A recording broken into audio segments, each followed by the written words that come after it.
All right. Good evening, everybody. Welcome to yet another episode of the Huskers Happy Hour. And it wasn't a happy, well, it was kind of a happy weekend. I would call the Blackout a success. I'm sure we'll have some thoughts on that tonight.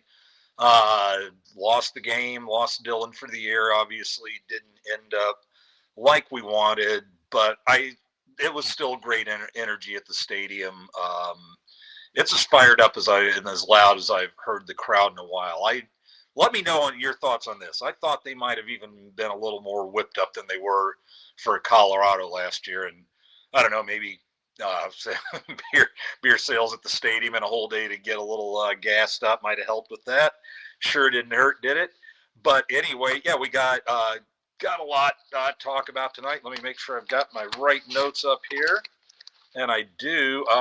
So the big news is that we've lost Dylan for the rest of the season. Broke his fibula, I believe, and for whatever reason, people were getting all up in a lather about this. Apparently, what the doctor he's going to for the surgery is in New York. I don't know why. Everybody's speculating. Like I assume there's just some doctor who's there, who's fantastic for it, that other athletes have gone to, kind of like they all went to whoever did all the Tommy John surgeries in baseball, because that's when everybody was going to Alabama or wherever that guy was. So I'm not really worried about it. I'm trusting they found a good doctor. He'll be fine. We'll talk about what life is like for him, according to Matt Rule and Dana Holgerson, what it's going to be like for him for the rest of the season. He's not going to be happy, but they do think they're looking at it as a type of opportunity, and we'll talk about that. Let's see. Yeah, USC, we lost 21-17. I actually, after my write-up, you can go into the comments there, had somebody start right off the bat. Let's talk about this for a sec. With naturally fire Donovan Raiola. I don't think people yelling that now, I don't know if they even know what they're yelling about. I think it's just been locked in. But let's start with him, because this is the one where, okay, we've all got Minnesota still fresh in our mind. 9 sacks, all that, had given up 5 sacks earlier in the season to Michigan. And I think somebody in between there, it was Michigan State that got like 5 sacks. I think Michigan had like 7. And then I think Michigan State had like 5, but only 2 of those were on the line.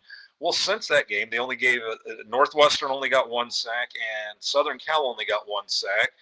And Emmett Johnson ran very well. I say Emmett Smith so flipping off, and it's like all of a sudden my mind has also got me whenever I'm writing and I type Huskers, it has just turned into Huskers.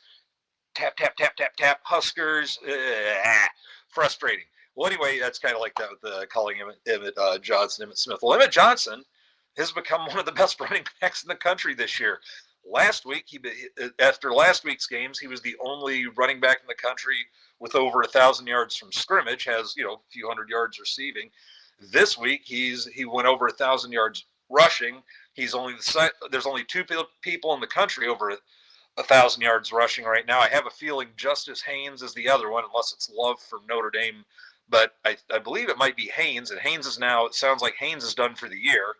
And somebody said, yeah, but his backup's going to go crazy. Well, not crazy enough to get 1,000 yards in the last 3 games. So, I mean, right now it's a very real possibility that Emmett Johnson could lead the country in rushing yards. I think it gets kind of tough to keep him off things like at least first team All Big Ten if he does that. And he's not doing that by himself. From up above, you could see the holes they were opening up for him. And then you get him an open hole, and he doesn't need much of a hole. He shoots right through there. He doesn't hesitate. And when he gets through there, then one thing he could do, and I will give him this over Amir Abdullah, because if Abdullah had a negative at Nebraska, and it was probably about his only one, was he fumbled. He tended to fumble. I think he led the NCAA in fumbles lost his junior and senior year. Like, I think it was like 6 or 7 each year. And his problem was he didn't quite have that peripheral vision, and would take hard hits from the side he didn't see coming every now and then. Yeah. Before you get up in arms, fantastic running back, still going in the NFL. I'm not trying to submarine. I'm just trying to point out a difference here. is you watch, this you're getting to watch the games up a little higher. You see kind of how lanes open up sideways and at angles once you get in past the line of scrimmage, once you get into like the second level there. And he's just got an amazing job of like cutting through a hole, and then there'll be like an L-shaped just kind of hole with, where the defense is aligned, and he's like zip sideways and zip upfield and just has this way of turning, 2 yards into 6 or 7. And they were asking, because Holgerson was talking and he was being asked last week, well, now, you've always said you don't want to overuse him, but now you ran him 27 times. And he was saying, but I'm telling you, the guy gets stronger as the game goes on. And last week I kind of explained, it's like the 100. It's not that he's speeding up. It's just everybody around him is slowing down. 100-meter dash, the guys that look like they're pulling away have hit their max speed at about 40, 50 yards maybe. It might be a little sooner than that. And from that point on, it's who can maintain that top speed the longest. Because once you've hit it, you're going to start slowing down a little. And that's the thing, is he is just, I think, put himself in such physically great condition, and then combine that with what Nebraska trainers are doing with recovery and all that sort of thing after games and practice, and you've got a guy that's just going a little stronger in the fourth quarter. And if you look at how we've done in the fourth quarter, I mean, I was loving our chances till Dylan went down. We won the fourth quarter against Northwestern. We lost the game to Michigan, but we won the fourth quarter. We won the fourth quarter against Michigan State. We won the fourth quarter against Maryland. Gotta think that plays into it. But that's the thing, is like, so now he carries 29 times against Southern Cal, right? And again, they didn't seem all that concerned, because they said he's not taking hard hits. And you're seeing what looks like hard hits at the end, but what's happening is he makes guys miss. I think he's led the country in making guys miss a couple of weeks, not like number of misses. And so he's not getting the hard shots, and where you see him is where they've just kind of grabbed him, not like crushed him, sent him flying, and you have the guys hanging on, and you have him and the offensive line kind of working him downfield a little more. It's fun, and it gets the crowd worked up, and it's not giving him, those kind of things aren't giving him the same beating as somebody who's like, not quite making that move, boom, getting smacked. And you see him, he is side to side and shifty, and he's never a stationary target. He never seems to go in one direction for too long, or take that stutter step to figure it out for too long. Because even if he is taking that stutter step, he's kind of moving side to side. You almost think Muhammad Ali there. So according to them, and I kind of was looking for it Saturday, and I saw what they were talking about, a lot of carries, but he's not taking the beating. And he himself is just saying, he's feeling good on Sundays, and once again, back to the trainers, that sort of thing. But yeah, we've got our first 1,000, back to the Dylan Raiola talk. 1 sack last week, 1 sack this weekend, and 165-yard rusher. I think he got another 176 in another game. I think it's pretty tough now, and all the tackles dropping. Like I think they were down to just Kanak and Corcoran at the tackles, because they'd already, Gotchel has undergone knee surgery. He's done for the year. Pritchett got hurt right after Dylan did. It's still, they are opening holes. Now, would I still like the pass blocking to be better? Of course I would. But it's time to start noticing, because they're like, he never improves anything. I'm like, I'm seeing improvement. At this point, we'll see how the last 3 games go, but it's not really looking like the fire Dylan Raiola right now. It just feels more like we've had it ingrained in there and kept these things in our memory, and then we see Dylan get hurt on a sack and kind of put out of our mind, but that was the only sack of the game. Also, the little shit that did it, I was watching a replay. He kind of did the hip drop tackle when he didn't have to. Like did the old comeback, grab the hips and pull down on his legs, and that's been outlawed in the NFL now. And I'm not blaming it because it hasn't gotten the focus in college, and it's still a legal tackle. Doesn't mean I gotta like it, but there's nothing against the rules. But I'm just saying, going forward, for the benefit of everybody else, that's not something you need to be doing. Especially, this isn't like a chase down really from behind. He was just starting to move right, and then the guy like hopped up on him and did the hip drag, and it's like, like I said, legal tackle, not calling for it, just didn't like it. What else we got here? Oh, I don't know if you caught absolute travesty today. We were not in the top 12 of the first CFP poll, and sorry, I couldn't keep a straight face there. But yeah, every time it seemed like a 3-1, but then we went 4-1 after Michigan, after we beat Michigan State. Let's go, CFP, and then we lose to Minnesota, but we beat Northwestern 6-2. Well, hey, 2 losses. There's going to be a fourth 2-loss team out of the Big Ten. Come on, CFP. And this week, the chorus got a little bigger. I saw a few people in their columns going, "Can we just go week to week and stop talking about the CFP for crying out loud?" It's just somebody like, well, it's just, no one's going like we're in. It's just, but everybody's like, it's kind of dangling within reach again, and bah. So anyway, there was that. We're not in the top 12. Damn it. The one good thing I know this year is that they did quickly get rid of that stupid conference champions, get the top 4. Because let's say, one of the and then the 5th one just gets seeded wherever. And I think one of them was it Clemson or no? Were they the conference champs or SMU last year? I think it was Clemson, but they were ranked 17th, so they get in. But then somebody else, I think it was Arizona State, got in there, and I can't remember, but they were clearly not top 4. It's just go every conference champion gets in, because otherwise there'd be a couple of them that didn't, especially when you start getting down to those mid majors. And just put, I like it. One best of the mid majors, if not already ranked. The P4s, all of you are in, but that doesn't mean you're top 4 in the country. Just seed it straight. They're doing that. I don't have to complain about that anymore. And I had a few people in my corner there, I think. So anyway, and UCLA coming up, and you really can't pick. I would say you can't pick a better game for TJ Lateef to get his first collegiate start. It's just low pressure. I mean, unless UCLA, they go like everybody else, go nuts because Nebraska's in town. They're maybe getting 30,000.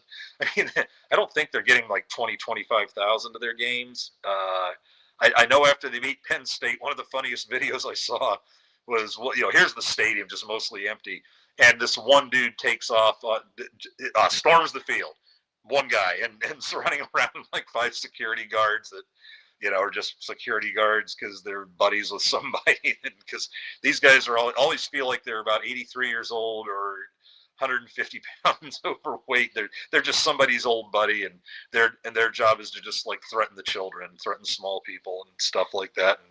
And because it's never much of a show of force, and then always go hands on when they don't have to. But anyway, this guy came on the field, outran a bunch of guys for a while, then just hopped back into the stands and left. But no, it's going to be low pressure. It's a road game. Yes, the Rose Bowl history and all that, but there's not going to be too many people there cheering for UCLA. I wouldn't be surprised if there's about 50,000 from Nebraska there. I have a feeling a lot of the fans going to one road game had this one circled, and I've been there. And hopefully it's a change, because God, that was a trash stadium when I was there. But I want to watch it, talk to people who've been there, because I'm assuming it's modernized now. I was there for the beatdown by the Hurricanes and the NFL Hurricanes that year. We still like to talk about the Miami Hurricanes that played in that Rose Bowl, where you had Ken Dorsey.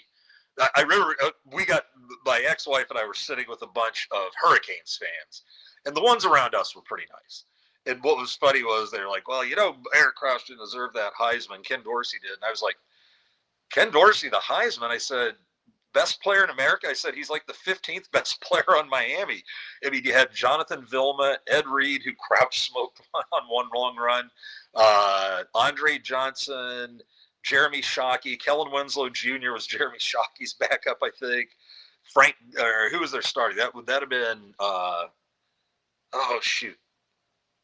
Trying to think, I know the start. All 3 of the running backs, because you had Frank Gore, Willis McGahee were the backups, and I'm always forgetting. And he was a very good running back too. Played in the NFL. It was just one of the most loaded of all the loaded Miami teams. That one was up there. They probably had 10 first-round draft picks on that team. It was an amazing team. But yeah, but the Rose Bowl then was just like you walk through a tunnel with a dozen people at a time walk through a tunnel to get in a stadium with a string light bulbs hanging from the ceiling. It looked like a bomb shelter. And then if you wanted to go to the bathroom and get food, you went back out. You had to go outside the stadium, use a porta john, and get food from one of like the outside vendors. It was crazy. But yeah, but I think it's going to be a fun experience. Definitely a lot of history in that place. And I believe TJ Lateef is from like Orange County, so he'll be able to have a lot of family there, friends that wouldn't otherwise be able to travel. So that'll be fun for him. Like I said, though, it should be a lower key road environment without feeling the pressure of like the 85,000 home fans. Like I said, you might be up to about 80,000 depending on how many Husker fans go. But we'll see how he does. We'll see how he does the week prepping with the first team. Didn't look that great. You could tell. I don't know if it was overwhelmed, jittery, but really when they made yards, it was Emmett carrying the load. He completed 5 of 7 passes, but only for 7 yards. I think he had a 12-yarder, but then I think he went backwards. Like he did that rushing too, 6 carries for 18 yards, where he had a 6 and a 10-yard run, but went backwards other times. He's talented. I tried to warn people because you had a lot of talk for a while, and we've talked about it here. You had a lot of talk. Man, Dylan's not looking that good. Let's give TJ a shot. Just and the difference between them is great. Let's say, and you finally saw it because I had to tell people. I get that he looked great, but all you've seen him is drag the reserves for the 2 worst teams on the schedule, Akron and Houston Christian, and you're going, and that's amazing. But when like Dylan was lighting up, those reserves himself for 300 yards in 2.5 quarters or whatever, it's like, well, then why don't they just think that's the greatest thing since sliced bread? But Lateef, these guys are tight. I was getting a little choked up myself on Monday. We're hearing from Matt Rule, what details he can give us about the injury, but then somebody asked what Dylan, with his season over, what has he meant to the team, that sort of thing. And one of the stories that really got me was he said he gets a text from TJ Lateef's parents, like his dad, calling to say, hey, just whatever you do, please let Dylan know how much we care for him here and, how much we're hoping for the return there. But then he then he gets a text from Dylan a little bit later, and he's been told, about the surgery and everything, and he can't travel. Like they're not going to let him travel to LA. And he was like, come on. And he was like begging Matt Rule to let him go. Let me go to LA. I need to be there for TJ. So, this is, everybody's worried like, oh, since TJ looked that good early, he's got, if we don't let him play some, he's going to transfer. And it's like, I tell him, it's like, he knew the pecking order going in. He knows that Dylan is going to be the second-year starting quarterback. He's coming in as a true freshman. I don't think he's coming in under the illusion that he's about to unseat a guy. I mean, he wasn't named the backup quarterback until 2 weeks before the first game. So, he was fighting for the backup job. Not like I'm taking Dylan down. Dylan was locked in, and from all I hear, Dylan, not just with TJ, also with Marcos Davila and Jalen Gramstead, because he was so happy when he wanted to get Grammer in the Texas Tech game last year. But he just is, sophomore father figure to these guys, and it just does everything he can to help TJ. Is what the coaches are saying. And then even today, I heard he was in the meetings. He was chiming in. They're doing their like game scripting and game planning for UCLA, and then was out there at practice, and then like after every series, then he'd grab TJ and be talking to him and like coaching him up some. So that's what Matt Rule is saying. Just unbelievable teammate. Don't listen to the people that just want to talk about his hair and the jumping around like Mahomes. Like on game day on the field, that's him. But off the field, he'll never say a word about himself. Anytime like a reporter or anybody tries to credit him, he's just pushing it off on his teammates. That's just the kind of guy he is. He really is pretty humble, laid back dude. When you just see his personality and everything. So, we just wish him best luck in his recovery, and he'll be back next year So anyway, well, let's get going. Let's get going with some comments. I believe Fred was in first tonight. Let's see what we got. There we go. Fred, boom, first. Yeehaw. What? Yeah, Fred. Yeah, who cares what doctor he goes to? If they fix it, they fix it. Yeah, it's like it's just I don't understand. I don't know. It's like if Dylan Raiola does anything except give himself a nice military haircut and stand around like a statue, it feels like some people are going to find something. Yeah, Justin Rogie. Yeah, right. Fred, people are crazy. James Boardman, best doctor for best results. Where were you people when I was reading tweets today? That was the name I was actually trying to remember. The James Andrews. Wasn't he? He was the Tommy John doctor, I believe.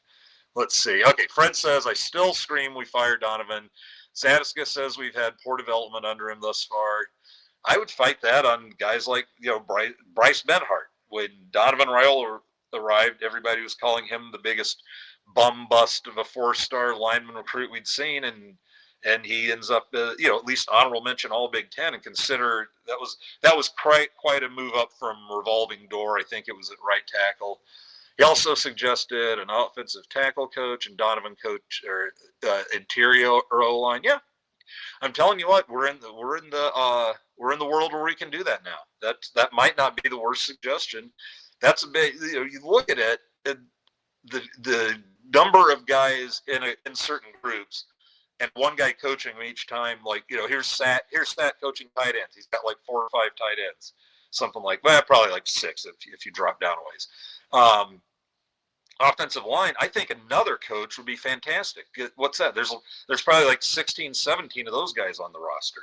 One that, if you could afford it, one guy doesn't have to coach that big a group anymore. I like that suggestion, actually. Oh my God! James Boardman. I was telling somebody that story how we thought Emmett Smith was a Husker. Yeah, no, it was the worst last minute switch because it's 1987 or something like that, and he does his little press conference. We don't see it; we hear about it and then see it later on the news. It wasn't everything being live stream, obviously, but yeah, Emmett Smith shows up. We've heard he's coming to Nebraska. Shows up for the press conference in like a full red tracksuit, and then picks the Florida hat. Emmett, man, what did we ever do to you to deserve that shit? Yeah, the thing was, hey, he did fine at Florida. Wouldn't you have loved to run behind the pipeline there, brother? I still say you screwed that up, Emmett Smith, but no, Emmett Johnson. Let's see.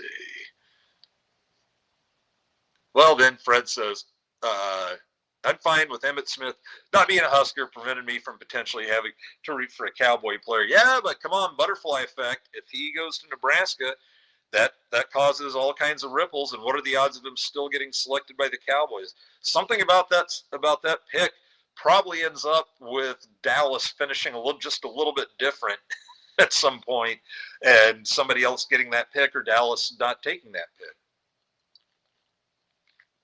Maybe Dallas doesn't want him because he didn't play in a pro offense at Nebraska. Who knows? Anyway, let's see, man. Okay. Cam. Okay, somebody says Cam Cook, Jacksonville State is the other 1,000-yard back. Vince Watson. Thank you. Not. I assumed it was Justice Haynes. Yeah, that Michigan game left a mark on me too. Let's see. And no, we're talking the CFP here. Didn't Boise get the bye? Well, it was. Well, I don't think they got the bye. Were they in the top 4? Because who got byes? It was. Well, there was kind of the double bye. Because there was the first round bye, and then they went in and played the top 4. I don't know that they got the big bye. I don't know. If Boise got it, then yeah, something was really wrong. Quentin Portis was the running back. Thank you, Fred. That's the one who was blanking. Yep. I got Andre Johnson at wide receiver, and Boise and ASU got byes. Yeah, into the top 4. Yeah, so that was something that had to be dealt with quickly. But yep. Oh, and yep. Thanks for the help, everybody, where you gave it. And let's talk about the drive chart real quick.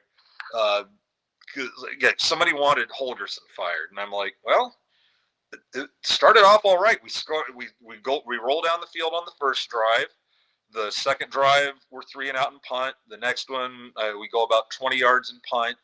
And then we go 75 yards and 8 plays for a TD. The 14 play 75 yard to start it, that was a damn grinder, because the longest play on that 75-yard drive was the 14-yard touchdown catch, Raiola to Dane Key.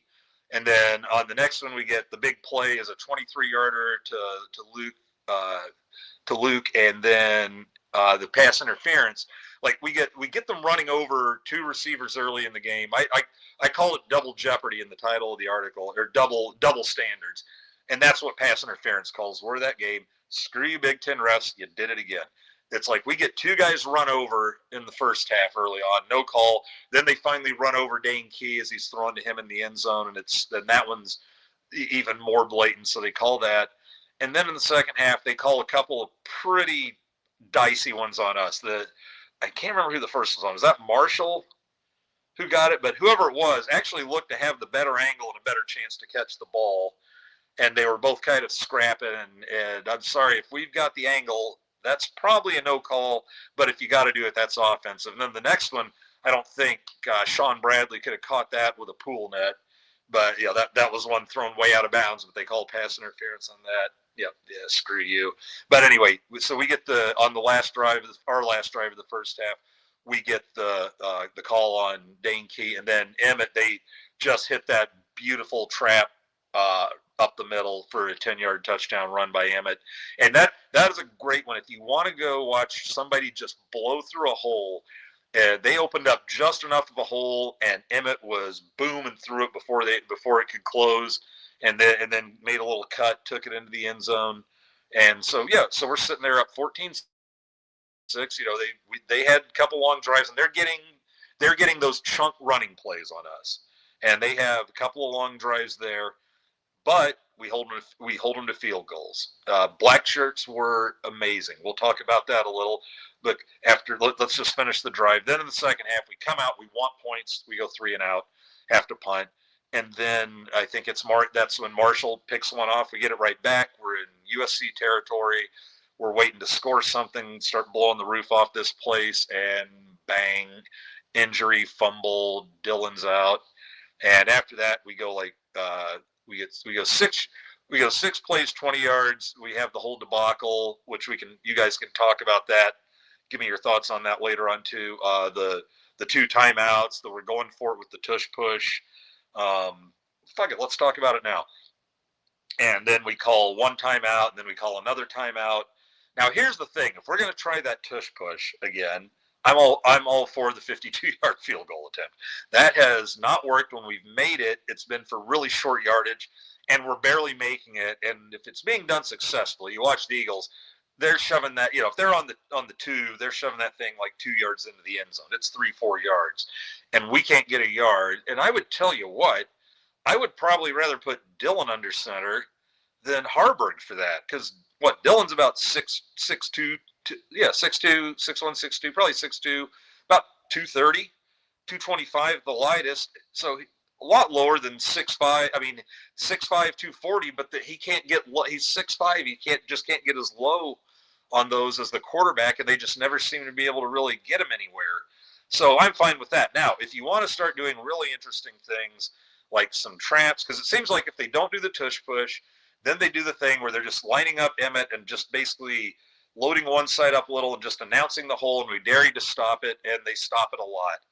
And so it's like, it's like some little counter there. Like Emmett, fine, but don't do the, we're not the 95 Huskers, okay? No one is. It's like you're not really just going to walk up there and go, boom, here it comes. Maybe Bama, now that they're playing that Iowa offensive tap, Proctor. I don't know if they've been running him still after he picked up a big gain in the Georgia game, month and a half ago, whatever that was. And but do something different. Hell, if you did a play action bootleg with Dylan, it would probably go for 35 yards. We just never really seemed to fool him. We started to open it up a little more inside the 5, which is beautiful, but in the middle of the field, it's like we still want to play like the coach who's seen too many of the run the damn ball shirts and pipeline guys. And, it's fine to run that, but just don't. just don't announce it to the world. A lot of people, I don't know if Rule's one of these guys, still like to think back. I think it was Zach Wiegert or somebody who told the story about how they'd go to the line, tell them which hole they were running through, and then run it through there on them. And yeah, we were a little ahead of the curve in the powerlifting and the strength and conditioning in those days. I don't know that we're there. Anybody is there again. So anyway, that's what was going on, and then Canaan misses the field goal, and it's like, ugh. But then we go on a 10-play, 57-yard drive that turns into the short field goal. I think Emmett ran for about 37 of those 57 yards. We're riding Emmett. The next time we get it, we have to punt. I think it was a 3-and-out or something like that, but had to punt it. And then with the very last time we get it, we go about 25 yards and turn it over on down. So yeah, it kind of, with Dylan out there, the offensive momentum was gone, and it's tough for TJ. I don't mean to pick on TJ, man, because if you haven't, and the starters are the starters. If anybody says, oh, we should have given him he'd have been more ready if we gave him all these chances to run him in big games, that doesn't work. And I would tell you this as a Georgia fan, when they had David Green as a starter, but they had this 5-star DJ Shockley, who, even though he got beat out by Green, great guy, did tons of stuff in the community. So Mark Richt would always put him in for like one series every game. And that decision may have cost them a shot at a couple of national championships with big games they lost where they had the momentum going. He'd put them in, get a 3-and-out, and it would just kind of take the wind. It would just take that wind out of the sails. Momentum's a really funky thing in football, isn't it? It really is. There's a reason that you will hear people who know the game say it is tough to win on the road in college football with explosive crowds, because it is. It gets in your head. It's easy to say it shouldn't, but it is. It's tough stuff. So anyway, that was your drive. That was your drive story. I want to talk about the PFFs, because this is an example of why I just say it's a fun thing to throw out there, but don't always trust it so much. So Dylan's PFF was 58.6, and then TJ's was 29.4. Emmett was 75.5, which I guess begged the question, what the hell does a guy have to do to get into the 90s as a running back? Dane Key led receivers with 62, but all three of the top receivers were, I think, right there in the 60 to 62 range. Dane Key, Ja'Cory Barney, and the group of three is just killing me today. And Barney, that's all right. One of you'll tell me. I'm not going to rack my brain. I'm tired today. Luke got a 59.9. And then on the offensive line, it was Justin Evans with a 71.3. And then they had a lot of them down in the 51s. And I'm like, okay, they didn't give up but one sack. They didn't give up quarterback hits. And their running back, their lead back ran for 165 yards. What do you got to do for everybody to at least get in the 60s? That one confused me. I thought they scored much better than that. On the defensive line, it was Keona Davis. Oh, Isaiah Hunter, sorry. It was Keona Davis, 68.7. At linebacker is Dasan McCullough, 66.6. And then here's one that didn't get me. Earlier in the week, so they must have different people doing the PFFs for different things. Like maybe some group is doing them nationally. I don't know how many interns that takes. Holy cow. But the national PFFs at each position went out Monday or yesterday, and Donnie Jones of Omaha North was up there, top defensive back PFF in the country at 93.2. I get the on 3 PFFs, and he still leads the team, but it's 76.4. So at that point, it's just like, picture me throwing a pile of papers in the air. I'd just give up. So yeah, always take PFF with a grain of salt. It's a nice proving factor if like a guy had a big game. And I think Donovan was up there in tackles. After a game with one tackle, again, last week, after having 4 straight with 10+, Javen Wright, I think, had 11 or 12 and was back up over 10 tackles a game again. And he lit a couple people up. Big game. Javen Wright making the most of his 7th year. So glad he fought back, came back, from several different injuries, and then 2 battles with blood clots. Blood clots, we know all about it in Nebraska, don't we? And so good for him. And let's see, let's check the message there, the comments again. We were talking about the buys. Let's see. It says, okay, Fred says, this feels like Rule's first year. We didn't have great options at quarterback, and wide receiver depth got wiped out. So we're limited what we can run. This is more quarterback depth than by far than we had either of the last 2 years. Because first year here it was Heinrich and Chuba, and it just where was the ball going? Last year, just Heinrich was, we were still in a position where Heinrich was the backup, and we didn't have now we've got a 4-star freshman. Now Gramstad, he's kind of the exception, NAIA guy that came in, took his shot, made the team, 4th stringer last year, and the guy behind him, Marcus Davila, was a 4-star from Purdue. We have not had anything, and I can tell you just from watching these guys throw, we sure as hell haven't had anybody that could throw, like 4 guys that could throw that well. None of them spin a bad ball.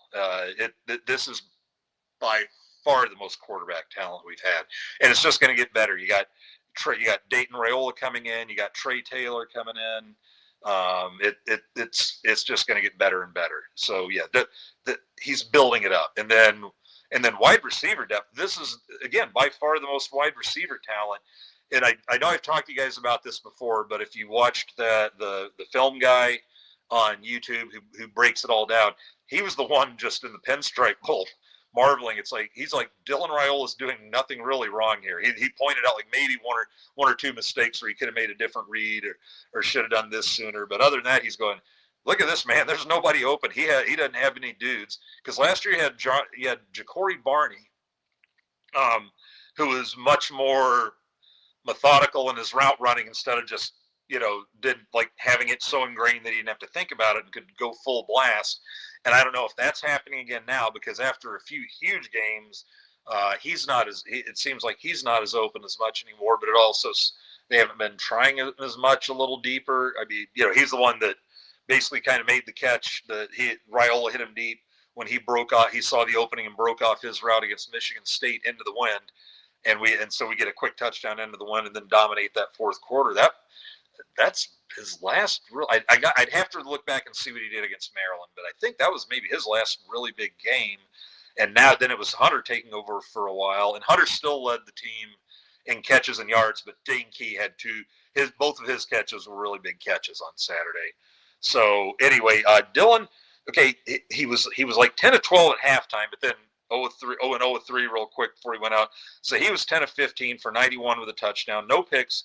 I don't believe they had that fumble of his was the only turnover. The fumble where he got hurt, I think, was our only turnover of the game. So he completes 67% of his passes, runs it twice for 9 yards. And when you hear me talk about quarterback rushing yards in the stats, I'm going back and I'm adjusting those for taking out their sack totals, because those aren't rushing plays. If you scramble well enough to turn it into a positive, that's when okay, we're going to call that a run because you made something out of nothing, but they're not really going to punish you for it. I mean, college does. They put it on your stats, but I'd go like, okay, here's his non-sack rushing. That was 2 for 9.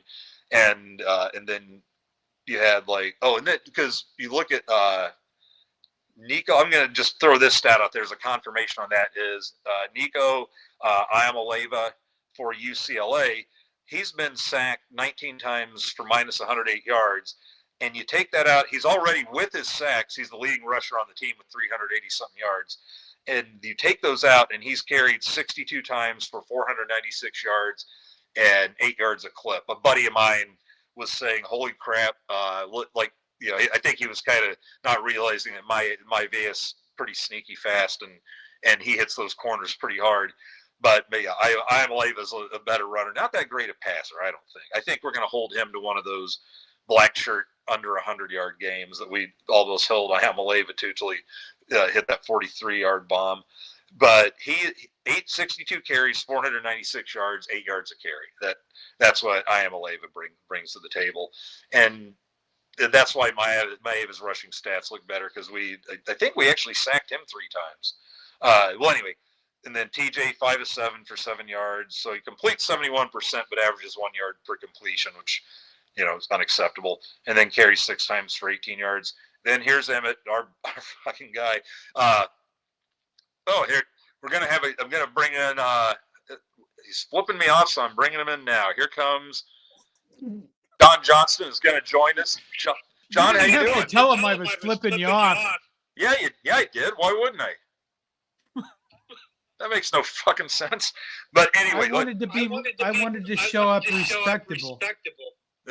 Okay. We'll just wait a minute. Things are echoing. Who I am? I don't know. You're not. I mean, you're not echoing to me. You sound fine. Echo cancellation. Okay, let's see if I can do it. Oh my God, it is echoing. It's echoing to you. It's echoing.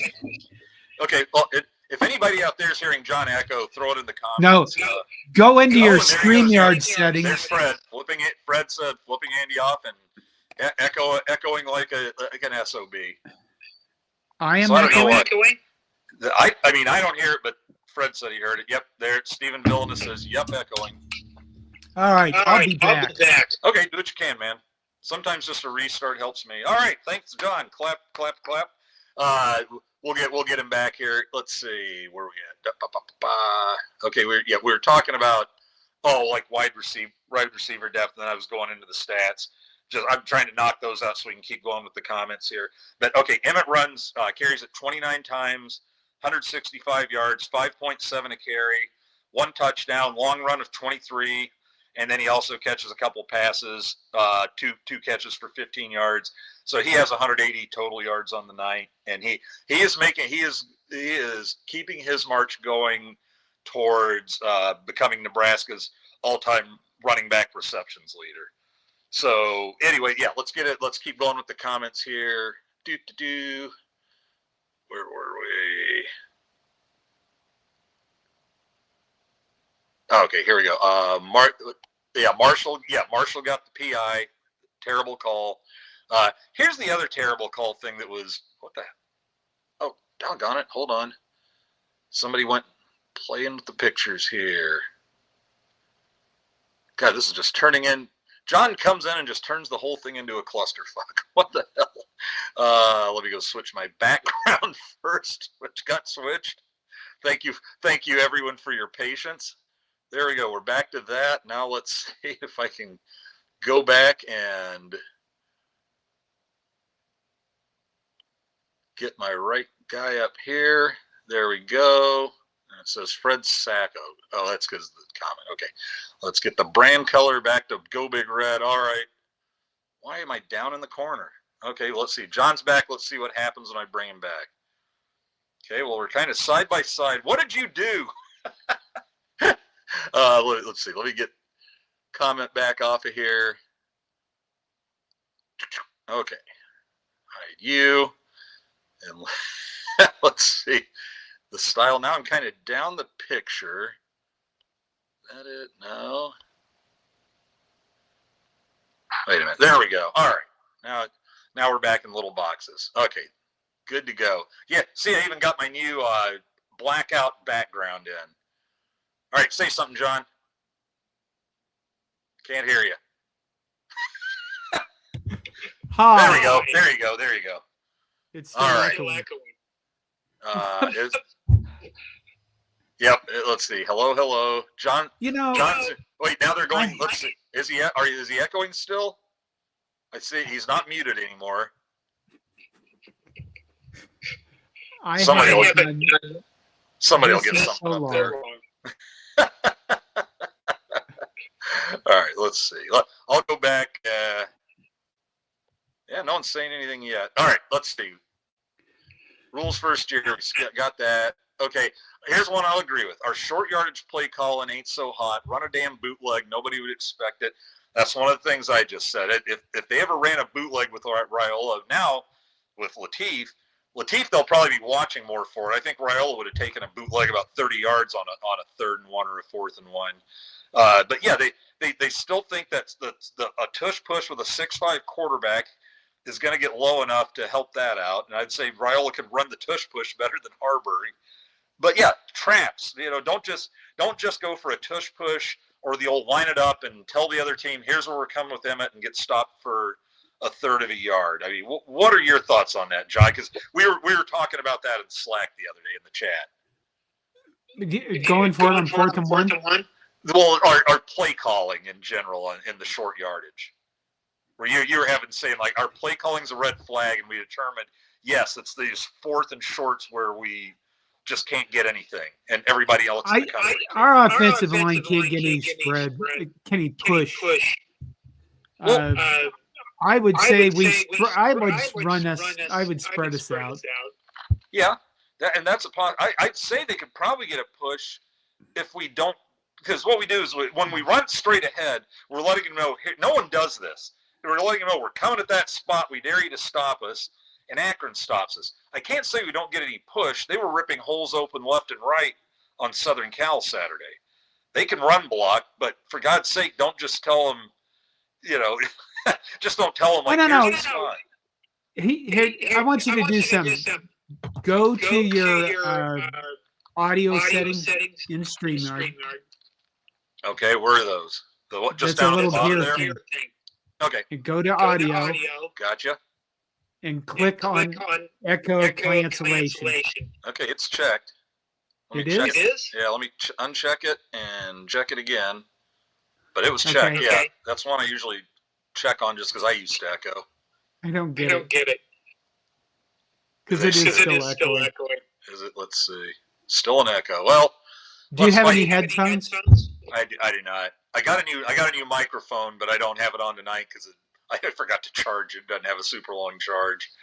It's probably the sound coming out of your computer that's coming back in.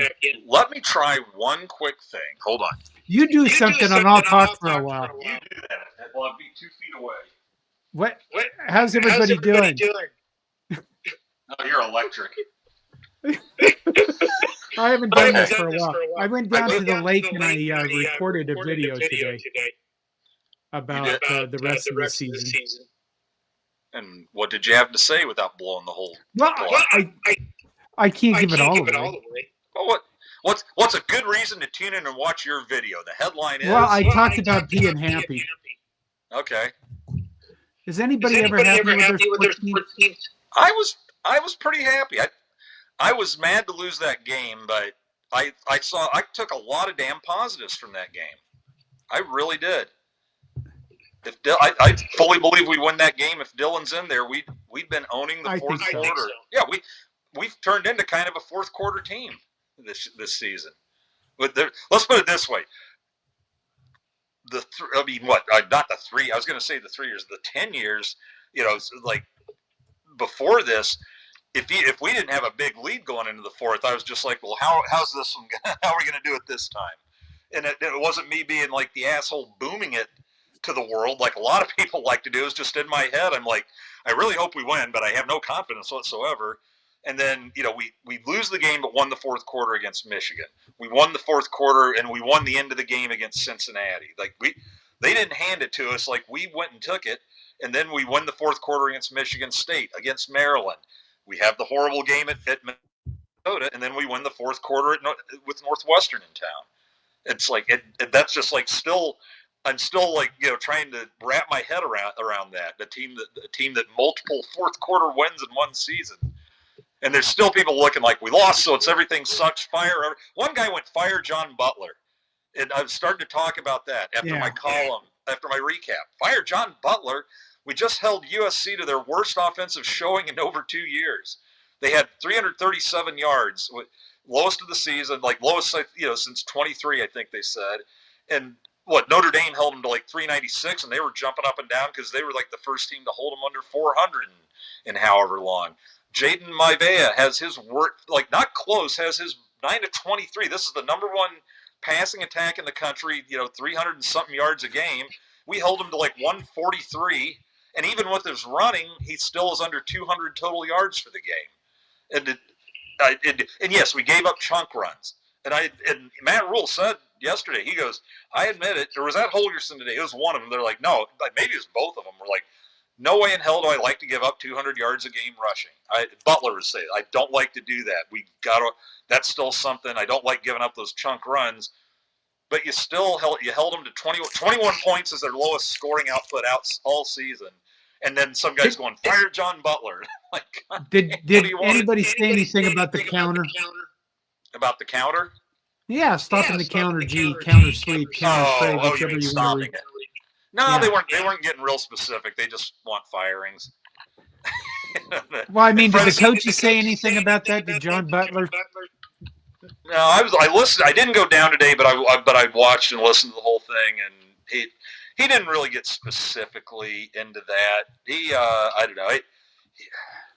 There was stuff where I was I was tuning out doing other stuff, but I went back and checked everything, and I didn't catch that kind of detail.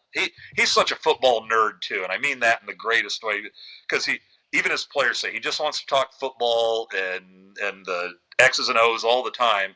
But at the same time, it's the rare press conference where he doesn't come in. He always comes in right after Holgerson, and almost every time he's going to be in there just sweating like a pig because he's just been running from group to group. I just get the feeling he doesn't stand still for 2 hours. So here he is just running everywhere, and he admits that for him still the worst thing about being a defensive coordinator is not being able to spend as much time with like a group of guys. And he's like, it's not like I don't talk to everybody, but yeah, he goes, during practice, that's not my job anymore. My job's just to make sure everything's going, and then I got to do all this after. And you can tell he's kind of guy like, like any coach, they want to hang with their players some, but I think we were around 12th in the country in total defense. We're still second in the country in pass defense, and now we've done it. They can't say it's against shitty teams anymore because we just did it against the number one pass offense in the country. So I don't know. What are your thoughts? I didn't bring you here just to have you listen to me. I was going to. Steve Vilnius asked John, when did you first see your first Nebraska game of the season? Oh my God, this echo thing's got to go away. I think my first person was Missouri. Dave Butterfield yard long bomb.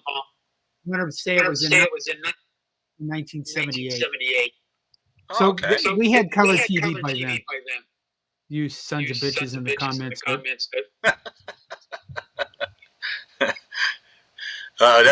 No, you're kind of in and out.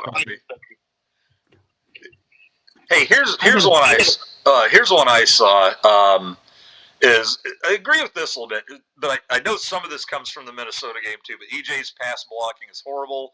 They'll keep him as a low draft pick if he leaves. They will keep him as a low draft pick if he leaves at the end of the year. I don't think he'll be leaving at the end of the year. I don't know. I think they'd want, for that reason.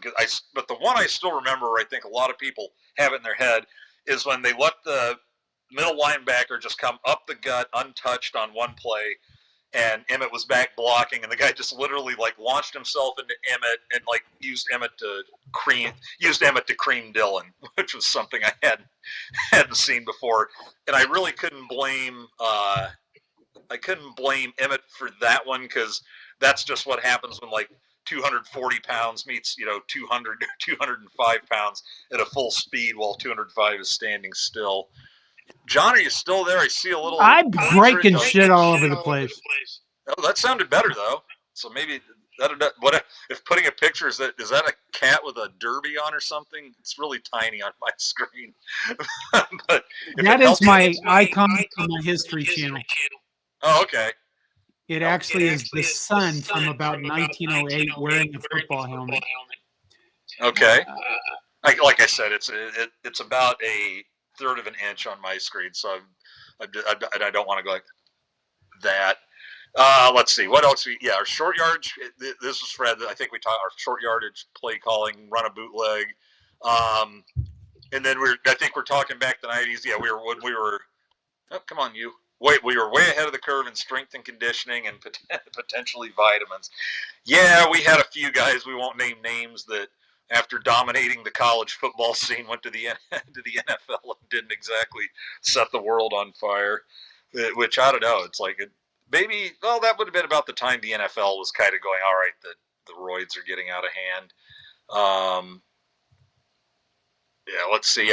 Here's Fred going, yeah, I'm saying we had a little depth there at there and at wide receiver. Now we have one proven running back, and the offensive line is a falling apart mash unit. Limits on what we can do. Yeah, holy crap! Because that was one of the fun things in the presser on Monday. Was like, okay, who's moving up to like backup spots to tackle on the depth chart? And it's a couple redshirt freshmen, Preston Taumua and Grant Bricks might get their turn out in L.A. And because Gotchula's done for the year, but it sounds like it'll still be Pritchett. They said Pritchett was running around at practice today, so he looks like he's going to be a go, which is big. Otherwise, we were looking at the Corcoran and Tyler Knack bookends. But then Tyler Knack, after I blasted offensive line PFF, Tyler Knack was second to Justin Evans with a 66.7, and I'm not sure if that's an indication of how PFF isn't that effective, or if it was a great game by Tyler Knack. But, like I said, I still hold the position that Donnie has to go at the end of the season. Yeah, see, people are still holding that, and I'm saying, I was there for Minnesota, but since then they've only allowed one sack in each game, and they've got Nebraska's first 1,000-yard rusher.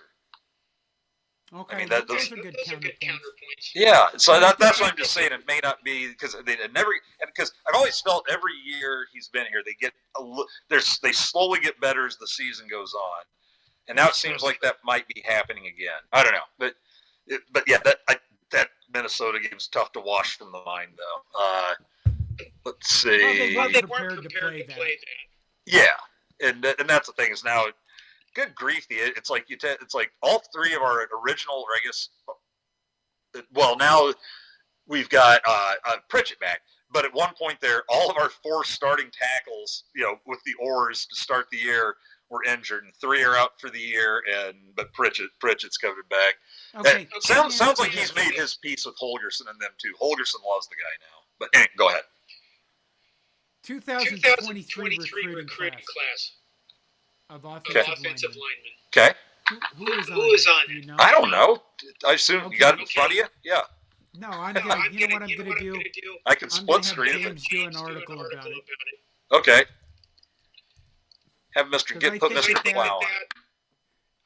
Where's Grant Bricks? Well, yeah, those guys are redshirt freshmen right now, right? Yeah, Grant Bricks. Yeah, Grant Bricks is a redshirt freshman, and he's now on the depth chart due to injury. I don't have a problem with that because I have a problem when we do have a bunch of like redshirt freshmen and sophomores in the top five, because that tells me that the classes ahead of them have failed miserably.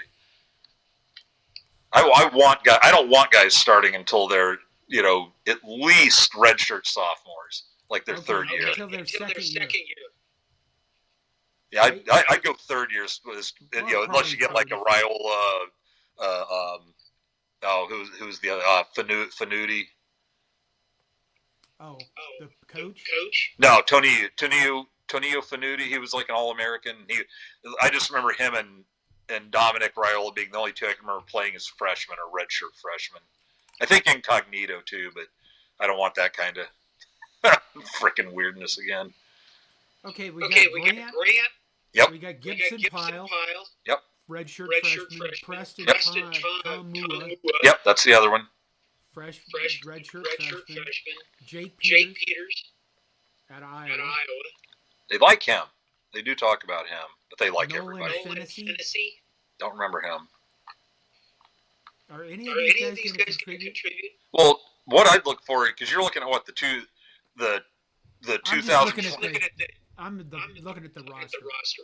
Okay. Oh, okay. Because I don't want the red shirt. Now that we do have two red shirt freshmen in there, that tells me, yeah, injuries are hitting us hard. Not that great we're developing guys. Okay. Like I'd be looking for the sophomores, like the red shirt sophomores. Yeah, Sam Sledge. He's still back up at center, I think. And Jason He's popped up and he's been on the depth. Yeah, I can't do that either. But he's been on the depth chart before. Okay, is any of those guys putting in meaningful minutes? I guess that's well, no, because I mean, the only ones putting in the meaningful minutes were the original starting five. They're getting most of the snaps. You don't really have them rotating too much.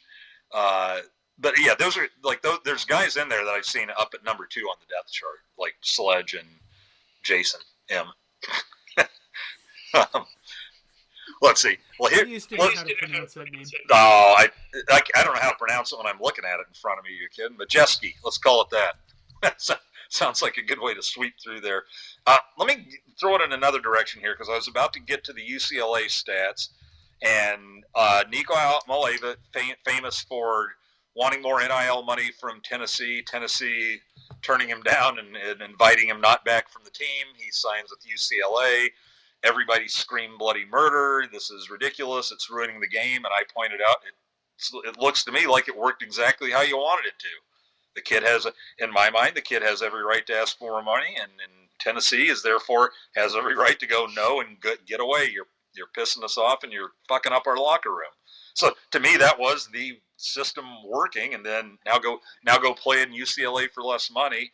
And then he was really getting what everybody was hoping he would get. Like UCLA was terrible, and now he's turning it around. UCLA has turned it around. What did they win? 4 in a row, and then either 3 in a row or 4 in a row, and then Indiana beat the brakes off him. But they do that to everybody.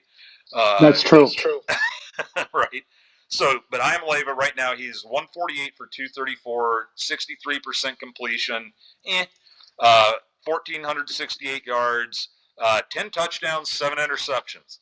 I think he's one of those guys that I wouldn't be surprised at all if he ran for 130 yards on us, but I don't think he's going to pass for more than 70 or 80. And I think we'll pick him off. He's going to do one of those 7 for 19 things, and I think he'll look silly in the passing game. But then he'll start running in the second half and rip us apart and not get not finish with like 200 yards, which I would call a win. Because he's you expect us to shut down Nico. Yeah, I don't think he's that impressive. I think Jaden Maivea is a much more impressive passer than Nico. And if you look at his last few games, his passing numbers are not lights out. They're good, but they're not like 300 yards or they're 175 to 220 yards, and so that I feel like he's a guy made for our secondary. He is also. What's that? What about UCLA's run game? That's boom. That's where I was going. Nico is their leading rusher, and when he's been sacked 19 times for minus 108 yards. So when I adjust his actual rushing totals for the sacks, he is carried 62 times for 496 yards, 8 yards per carry. And he is their leading rusher by 250 yards. So he will run, and they will design runs for him. After him, you got 4 guys who've carried it between I don't know. The guy I like is the guy who's only carried it 17 times. He's averaging close to 10 yards a carry and has a 55-yard, easily their longest run, is Anthony Frias. They're all juniors and seniors. There's 4 of them, and the other 3 are Jalen Berger, Javian Thomas, and Anthony Woods, who all average 4 to 5 yards a carry and have run for between 230 and 250 yards. So the longest runs are like 32, 33 yards. So, I mean, we'll probably make them look a little better than they are, but I just don't think they're going to do anything through the air.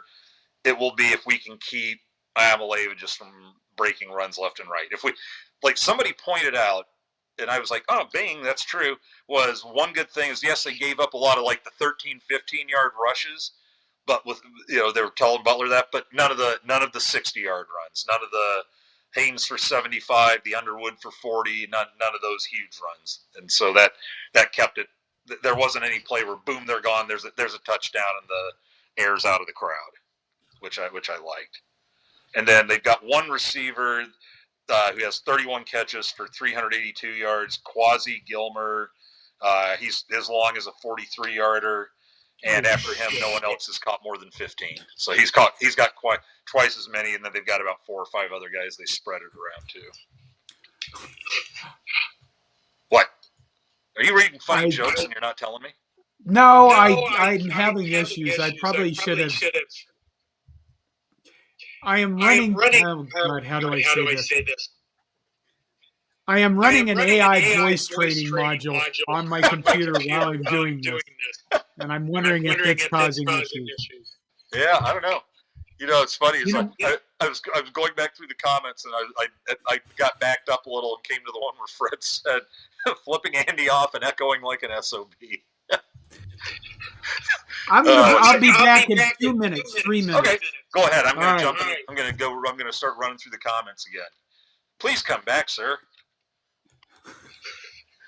Come on. Why are you doing that? Let's see.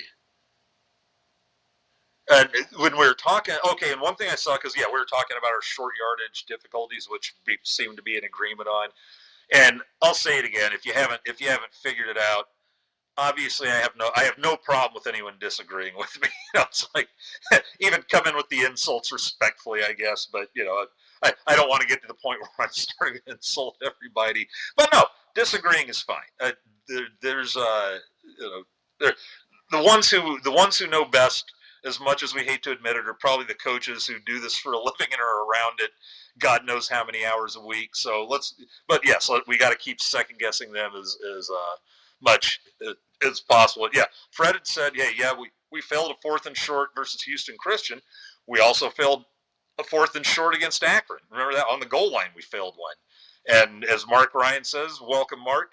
He says yes, and when HH comes in, it's too predictable.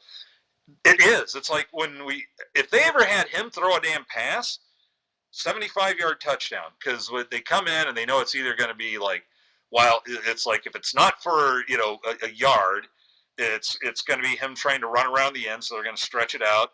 I don't think they've really tried that up the middle.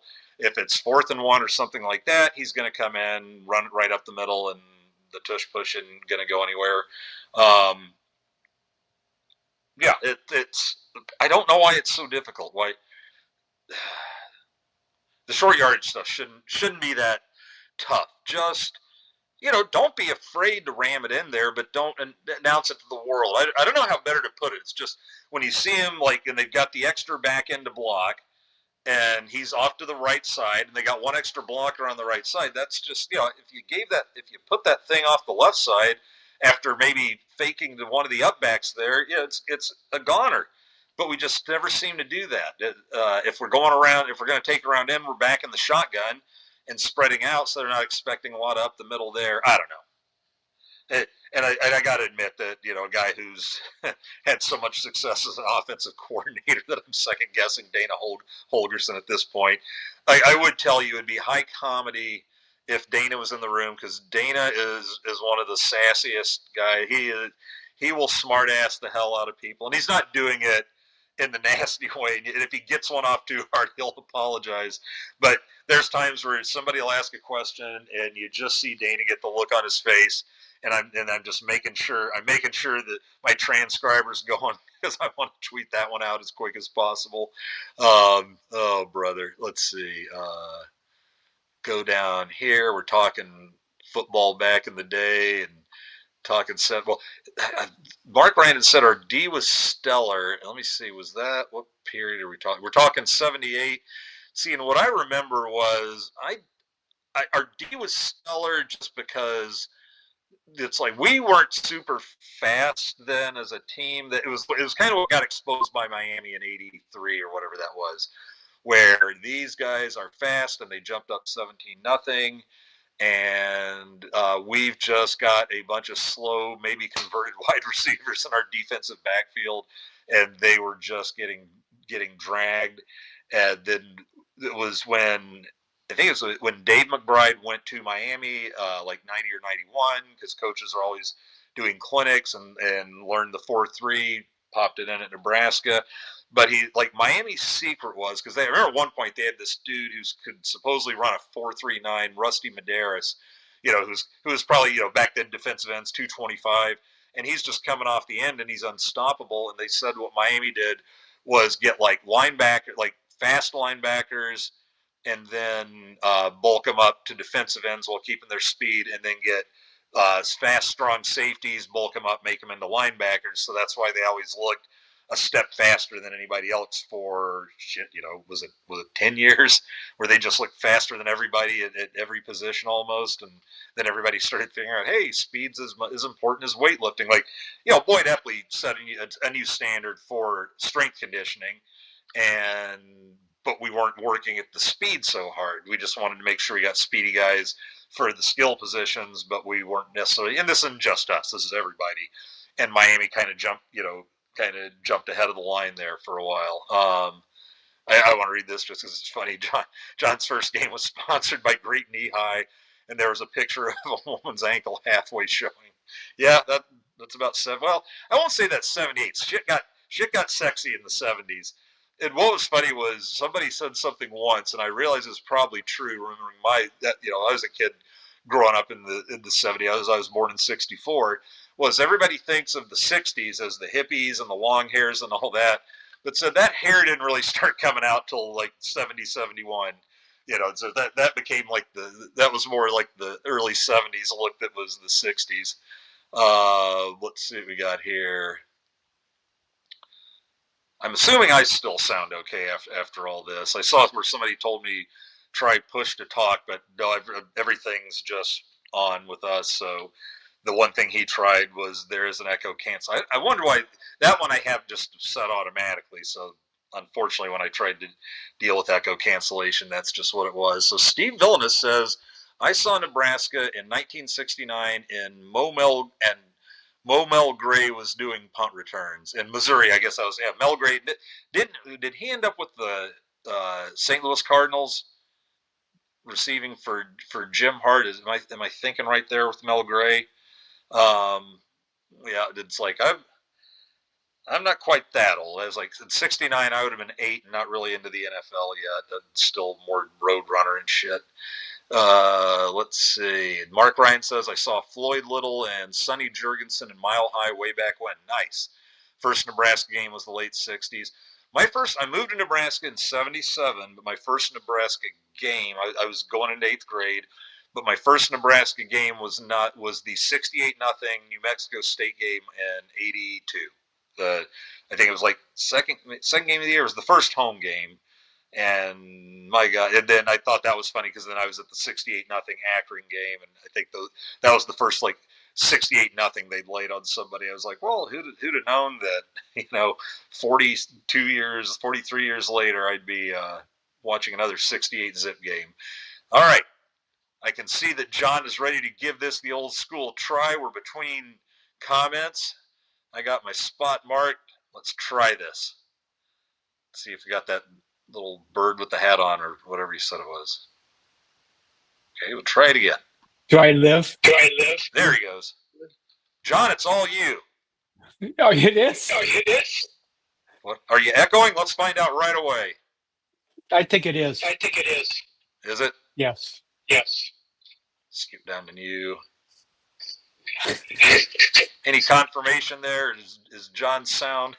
Well, I had this problem on Voice of College Football last time. I got to tell him now. I think I've got mine whipped with a mic and then pulling the router closer to the old infernal machine here.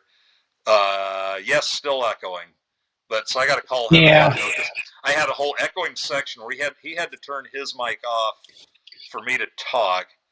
But I don't know if I've got a way just to turn mine off. I only think I can switch from one to the other. Let's see if it. You know what? Let me check. I'll come back. We'll plan this better next time. Okay. Come back next I will come back after we beat the tar out of UCLA. Okay. Sounds good. I will plan on that. Maybe we'll get Miley in for a quick volleyball update, and I'll take the night off. No. All right. Well, John, thanks for trying. We'll see you next Tuesday. Fix your shit. All right. See, this was me for so long. Bye, John. Thank you, sir. Yeah, that was me, like, when I was getting going.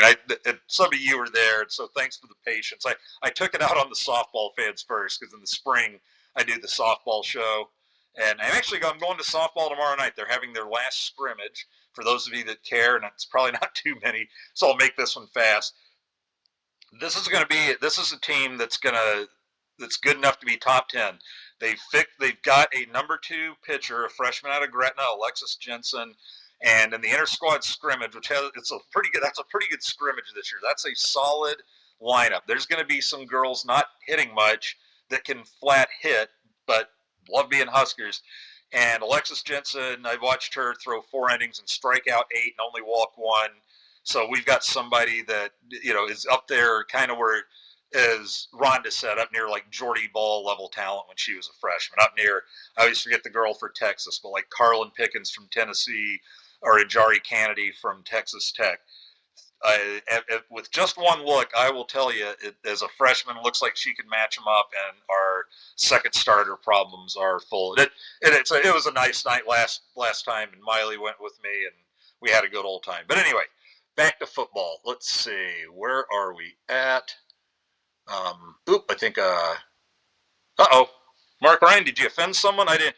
Maybe in the comments. I don't worry about that. But you're not offending anyone here, Mark. So I saw that. Don't worry about it. Here we go. We were talking about Nico and Borden. Sounds like spy time for Dason on Nico. Yeah, it could be Dason. Could be Javen's pretty quick. They're both about 6'5". I don't know. We maybe need the little quick guy. But anyway, I wonder if we go to a spy.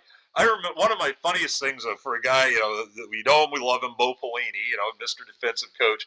I can't remember who at this point we were getting to play, but somebody asked Bo if he was thinking of putting a spy on him, and Bo Albert said, "What the fuck's a spy?" He was like, "What spy?" He had that same, if not the voice, he had that same look that Jim Morris Sr. had on his face when they asked him about the playoffs. And that was like the expression Bo got. But I don't know if you go spy, because then I don't know. We've been successful, even though it doesn't look that way because of the running they did. But with Mayava and with Brendan Sorsby, oh my God, he ran for 92 yards, and Mayava ran for about 60 or 70, probably a few more than that if I adjust for the sacks. And it's like, my God, we can't let these quarterbacks run for 90 yards on us. And my thought is if they're averaging 300 yards a game, like Mayava's averaging over 300 yards a game, I think Sorsby had a couple lower totals, but they were still pounding people. I think they got whooped on this last Saturday. I haven't taken a dive into those stats yet. But after that, I mean, he was throwing for like 280 or more for like the next 4 or 5 games. Threw for like 388 on Kansas. So yes, I am fine with Sorsby running for 92 and throwing for 69. I am fine with Mayava running for that much and throwing for 143. I'm okay with that, because that's still night. They're still normally running anyway and throwing for 300 and something yards. I'm good. So if you ask, if putting a spy on him, he throws for 270 with not having to worry about the rush so much, and still runs for 40 or 50. I'd rather have him throw for 70 or 80 and run for 90. But that's assuming the stats actually play out that way, and I don't know that I'm that much of it that I can pick that out. But let's see.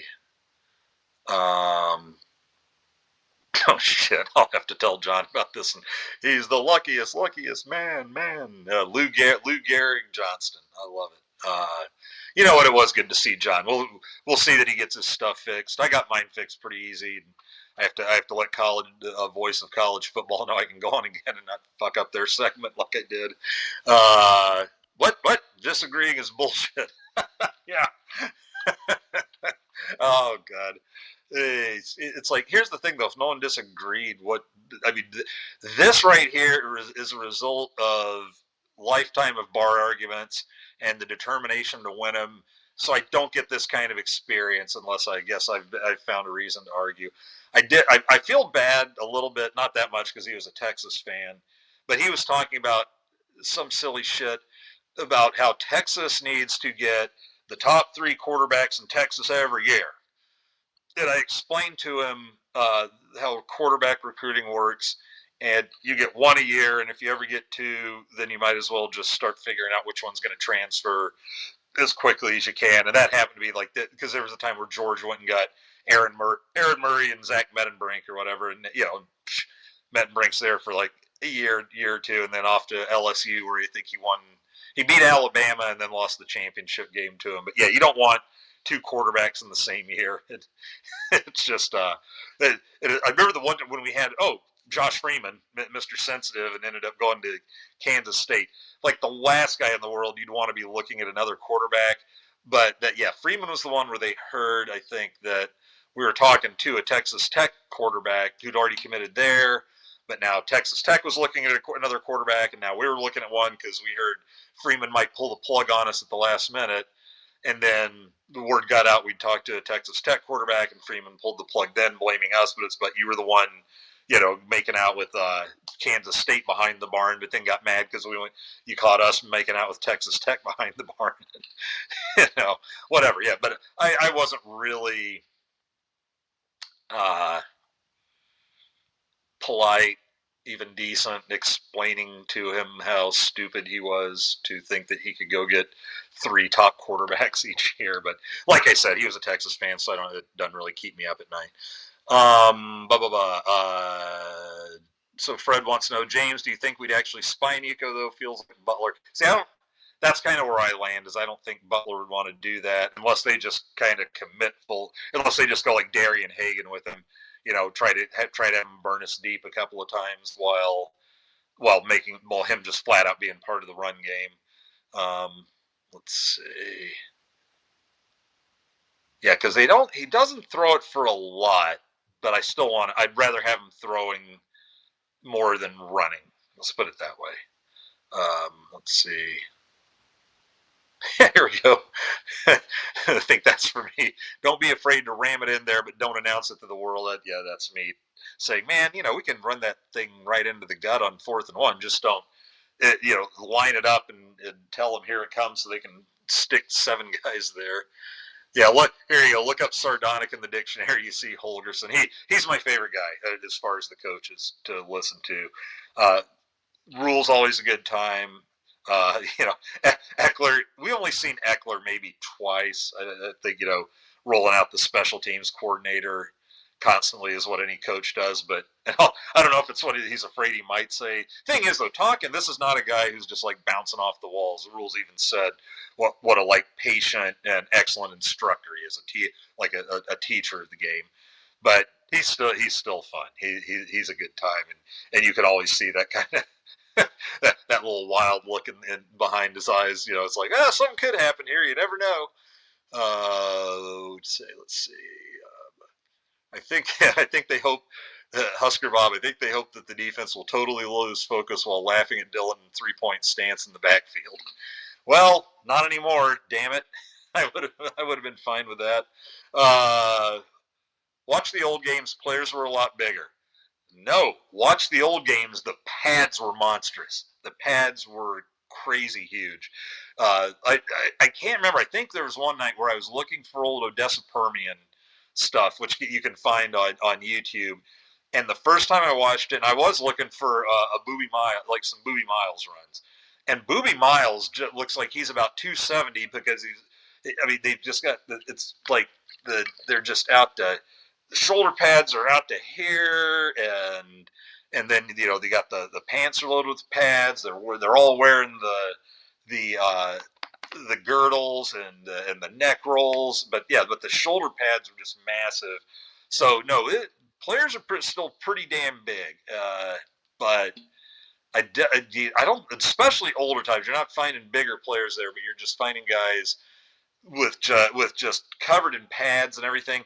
And there was Tim Green that played for the Falcons that ended up turning into a pretty good writer, like writing about NFL, and then he might have actually taken a swing at novels. But pretty smart dude. And in one of his books, he's talking about his rookie year. And if I've told it here, I apologize. There's probably a few that haven't heard it. But Tim Green talked about, he saw the size, some of these guys, and he's just going and getting every pad he can, and he's got the neck thing, whatever that neck thing sticks up the back was, and a neck roll, and the what do they call it? Because I called it the girdle, but it's like the bullet protecting vest, the bulletproof vest or whatever. Yeah, the vest.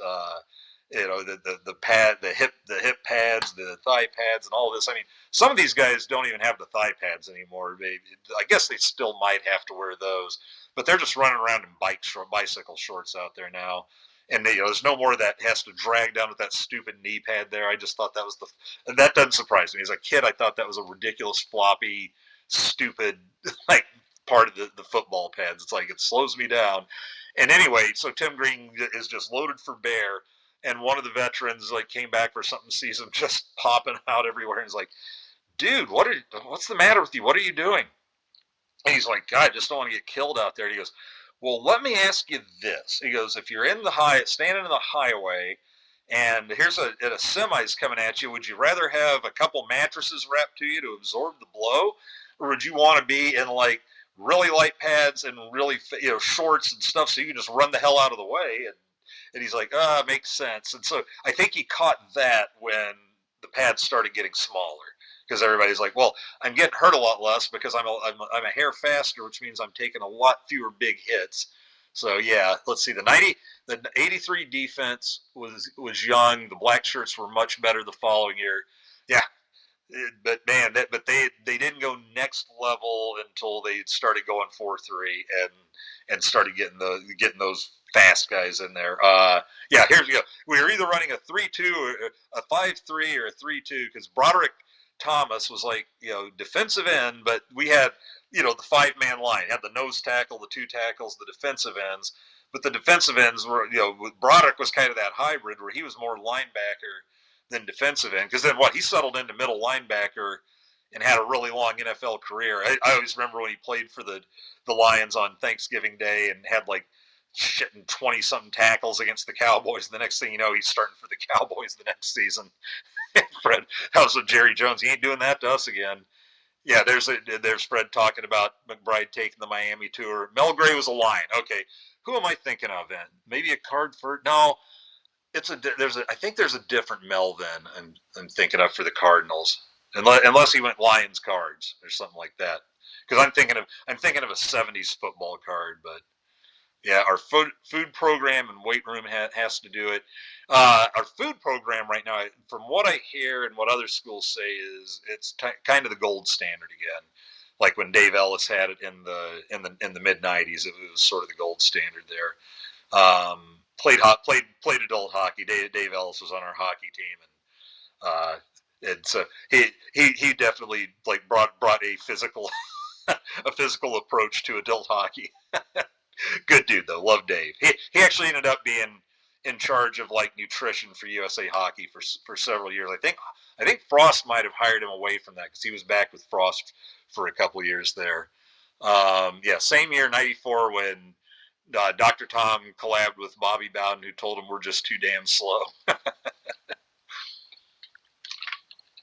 Bobby Bowden always gave huge credit to Osborne for playing him in those what were those probably early '80s games, playing Florida State, and I think they won one up here, and he said because that was what put them on the national stage and allowed them to turn into the kind of program that could go play Miami, for the national championship game play-in every year, and in the third week of September. Wide right. Let's see what else here.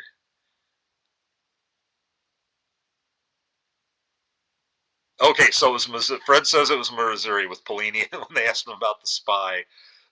Would that have been Gabbert, or would it have been who's that little dork with the line beard and the faux hawk? Chase Daniel. Joe Gans told one of they were both in Redskins camp the same year as rookies. Chase Daniel and Joe Gans was in there unsigned free agent with no chance of making the team, and he said it was just funnier than hell because it's I think they had 4 of them rooming together, and he goes, here comes Chase Daniel in with his just bought from the team store Redskins shorts and Redskins t-shirt and Redskins hat and Redskins jacket, and they're all just Jesus, dude. That's probably could have had that for free. And I think Chase Daniel did turn him had a fine long NFL career as a just career backup quarterback. I know he was with the Chiefs for a while. I don't know did he make the Redskins right out of the gate? Well, anyway, he says that here's the thing: is Chase Daniel's just been running spread at Missouri, where They were just going, clap, clap, and then look at the signs of Wonder Woman, the Crocodile Hunter, a flashlight and a roller skate, to get his plays and all that. But Joe Gans had played for Callahan, so they're running like a pro style West Coast offense or whatever. And so that's what I think, was it Shanahan or who at Washington was basically running the same offense. And so, Gans is just like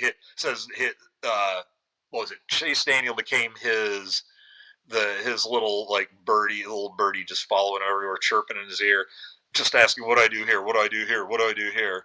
And Gans he said, I helped him a few times, but he goes, finally it just had to go. It's like, are you not even reading the playbook? Are you just following me around knowing I know it? So he said, I told him, it's like, look, it's not personal. I wish you luck at everything, but you're the draft pick. And my only chance in hell of making this team is I know this offense, and you don't. So it's like, yeah, go learn the offense and all that. Good luck, but I can't. It's like I'm just shooting myself in the foot if I'm telling you what to do and making you look good. So I didn't blame him one bit, but I thought that was pretty funny, and I could just see a little keg on legs like Chase Daniel running around with all his new gear. It's like, oh my God. He would have given it to you for free. Let's see. Fred says, wouldn't mind getting Kyle Whittingham as our coach during all the changes we've had over the years. Yeah, we can all go look and, hey, wish we had Cignetti, right? Yeah. John and I have talked about this, and I was hoping to get into that later. We'll talk about it more next week, but he did a couple pieces on how Cignetti is just ruining lives for a lot of college football coaches. Because, this is the most mid-season firings, I think, in one season. Somebody did it for like the last 15, 20 years. Before this was like 5 or 6. We're up to like 13 now. Everybody, all it takes is one bad game. I mean, think about it. Suppose we weren't 5-1 going into Minnesota and they beat us like that. And even that, 24-6, they looked awful, but it was 24-6. Lost by 18, not by 56-7. But somehow this one felt worse. But just think, if instead of 5-2, we flubbed the Cincinnati game, or 5-1, we're 4-2 or 3-3 or something like that, and they do that to us.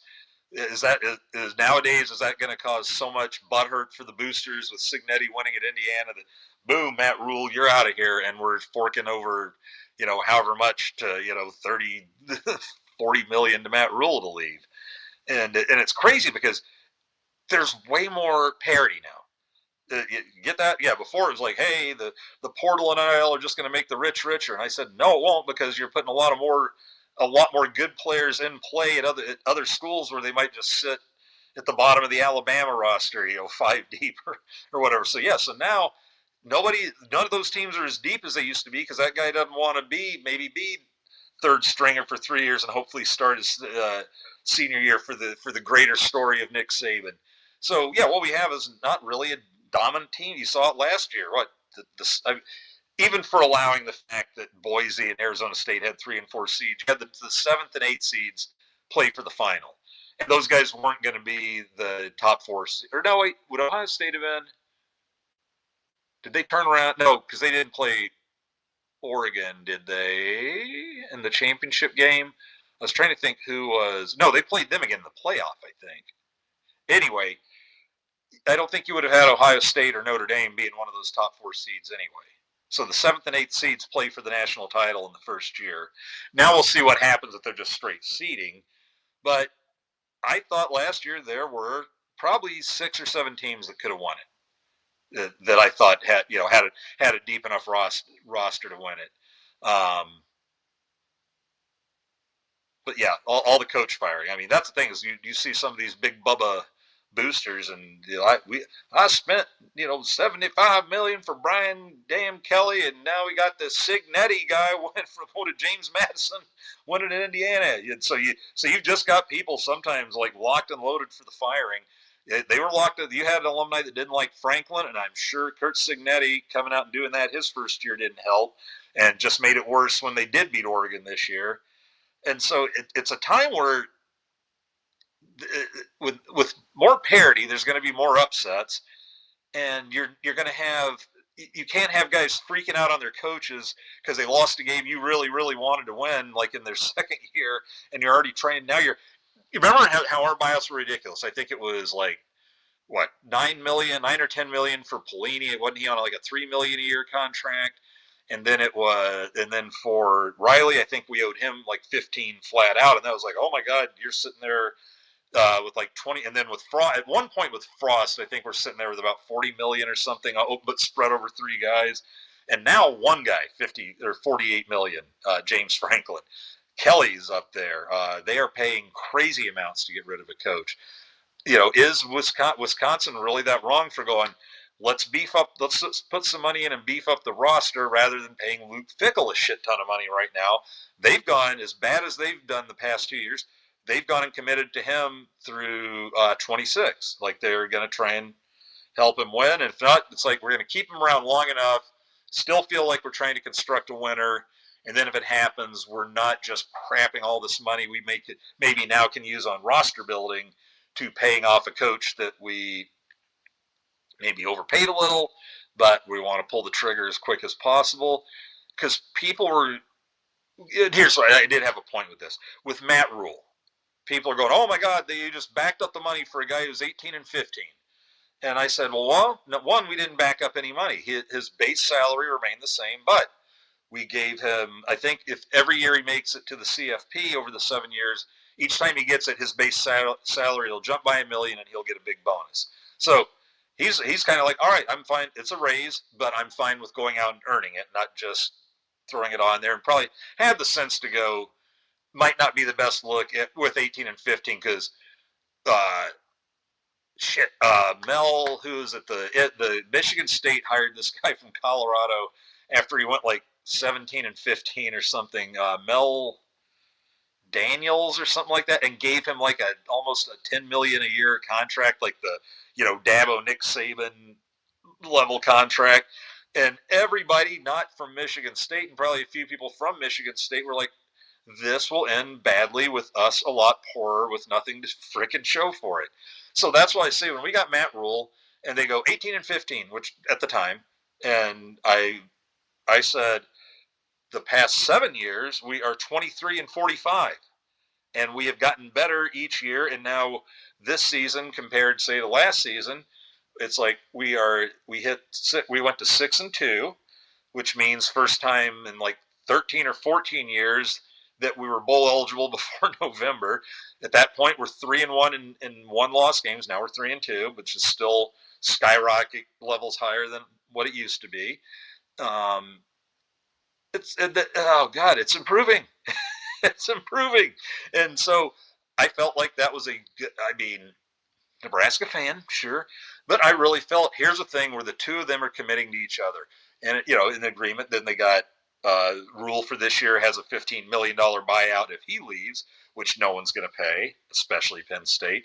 So you end the Penn State talk. So you've just made this before Dylan got. Think where we'd be right now if Dylan's injured and we don't have Rule re-signed, and they were at this point. Everybody's saying Matt Rule's the favorite, hands down. Matt Rule's going to be Penn State. I don't know. I think Cignetti signing, and then supposedly Freeman turned him down.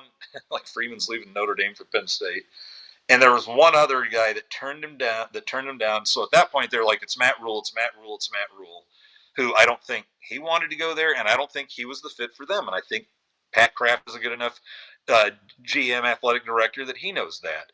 So I felt what we did is I felt like we did what we should do in times of parity, where the goal better not be 12-0 every year, or you better not be firing people for that. Is he committed to us? We committed to him. If there's a raise, he's going to earn it. The money he wanted was for roster building. Hey, you know what?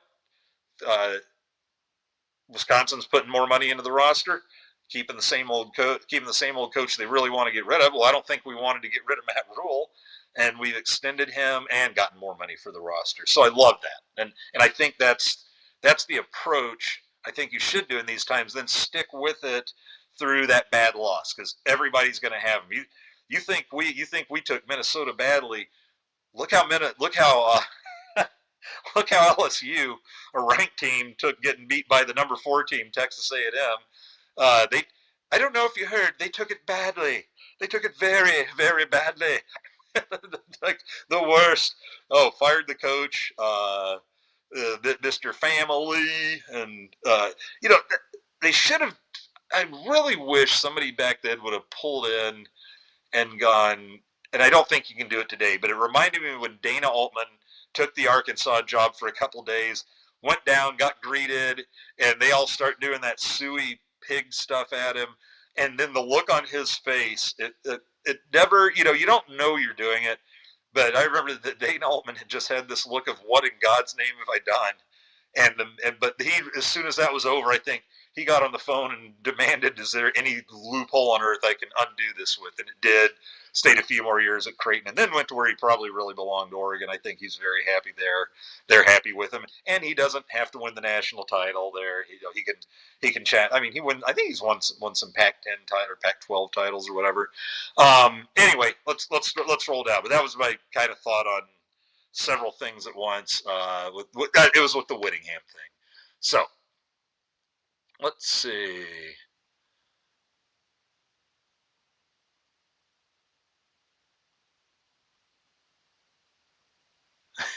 I'm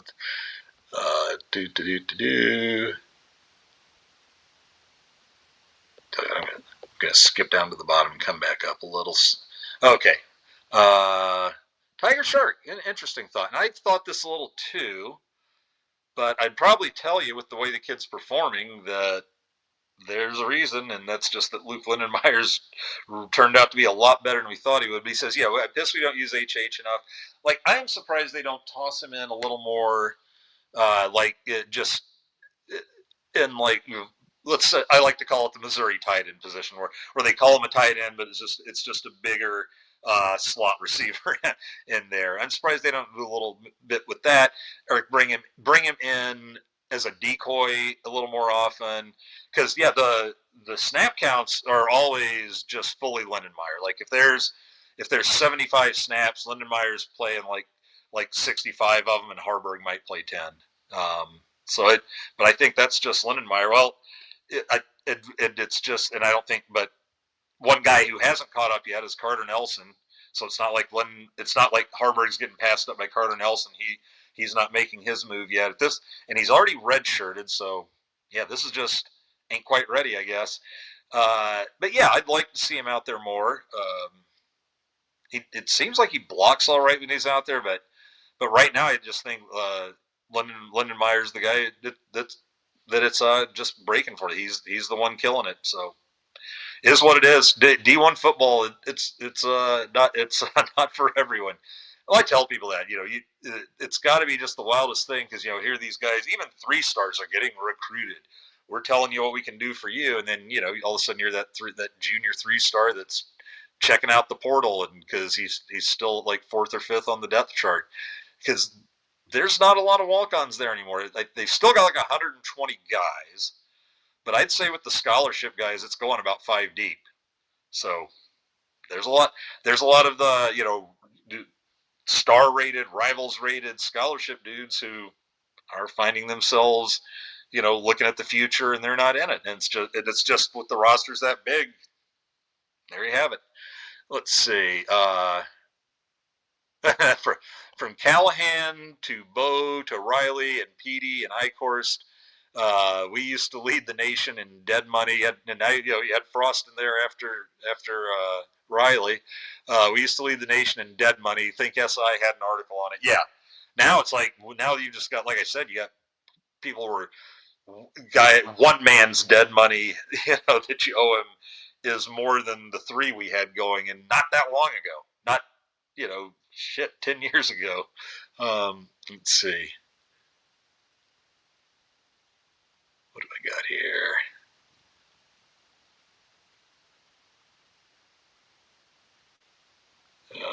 Never mind. Oh, geez. Fred. Okay, here we go. Gary Pierce. Some people are confused about Rule's contract, telling me all kinds of inaccurate things. Yes, he has the chance to earn a bunch of money by getting to several playoffs. Yeah, and that's it. Because right away, when they heard extension, they assumed raise.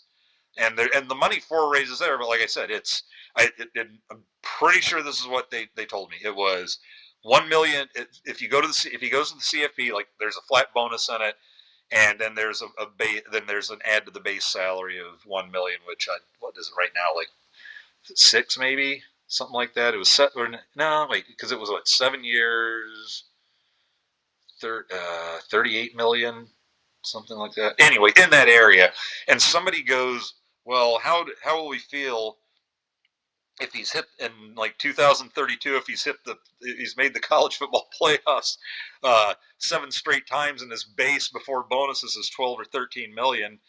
And my thing was, well, first of all, fine. It's like there'll be more if we're making the playoffs 7 straight years. We're going to have more than enough dough to cover that. And also, we probably have to re-up him anyway, because by then the base salary for a coach who's making the playoffs, in 7 more years will probably be like 15 to 20 million. Sounds ridiculous now. We might get down the road there, and no. Okay, here's a great question, and I kind of have an answer. If the first half already. Andy, do you really believe Indiana will be able to maintain this level of play? The coach is not a young man. Yeah, because what is he, like 64, 65, somewhere in there? He seems like he's pretty good shape. He doesn't look like one of those guys that's on heart attack watch, all throughout the season. Boy, he shouldn't get that excited. Just looking at his career, it's just nothing but a litany of success, championships, etc. So no, and what I hear now is that Indiana's spending the money. Like they bumped his salary up. They pump money into the roster, and I guess it's Mark Cuban that's kind of their big guy money behind that. Did I hear right that he was an Indiana grad or had some connection to Indiana? So between having they've got that financial backing, which would ask this question. I didn't go to look it up to verify everything 100%. So if this is true, if they have that financial backing, and Cignetti looks like a guy who could go 10 more years right now, and so can they maintain it? Right now I'm saying yes. Now I'm basing that on the second year, because the question going into this year, I thought was, okay, well, last year he built a lot through the portal, brought in like 13, 14 guys from Madison, picked really well with the others like Curtis Work and company. Curtis Work is the 4th stringer on the Niners or I guess now he's 3rd after Adrian Martinez. If you didn't see it, I did a little article about Adrian getting to take his first snap with the Niners Sunday because Mac Jones snuck him in there when it was Shanahan or whoever their coaches took the headphones off.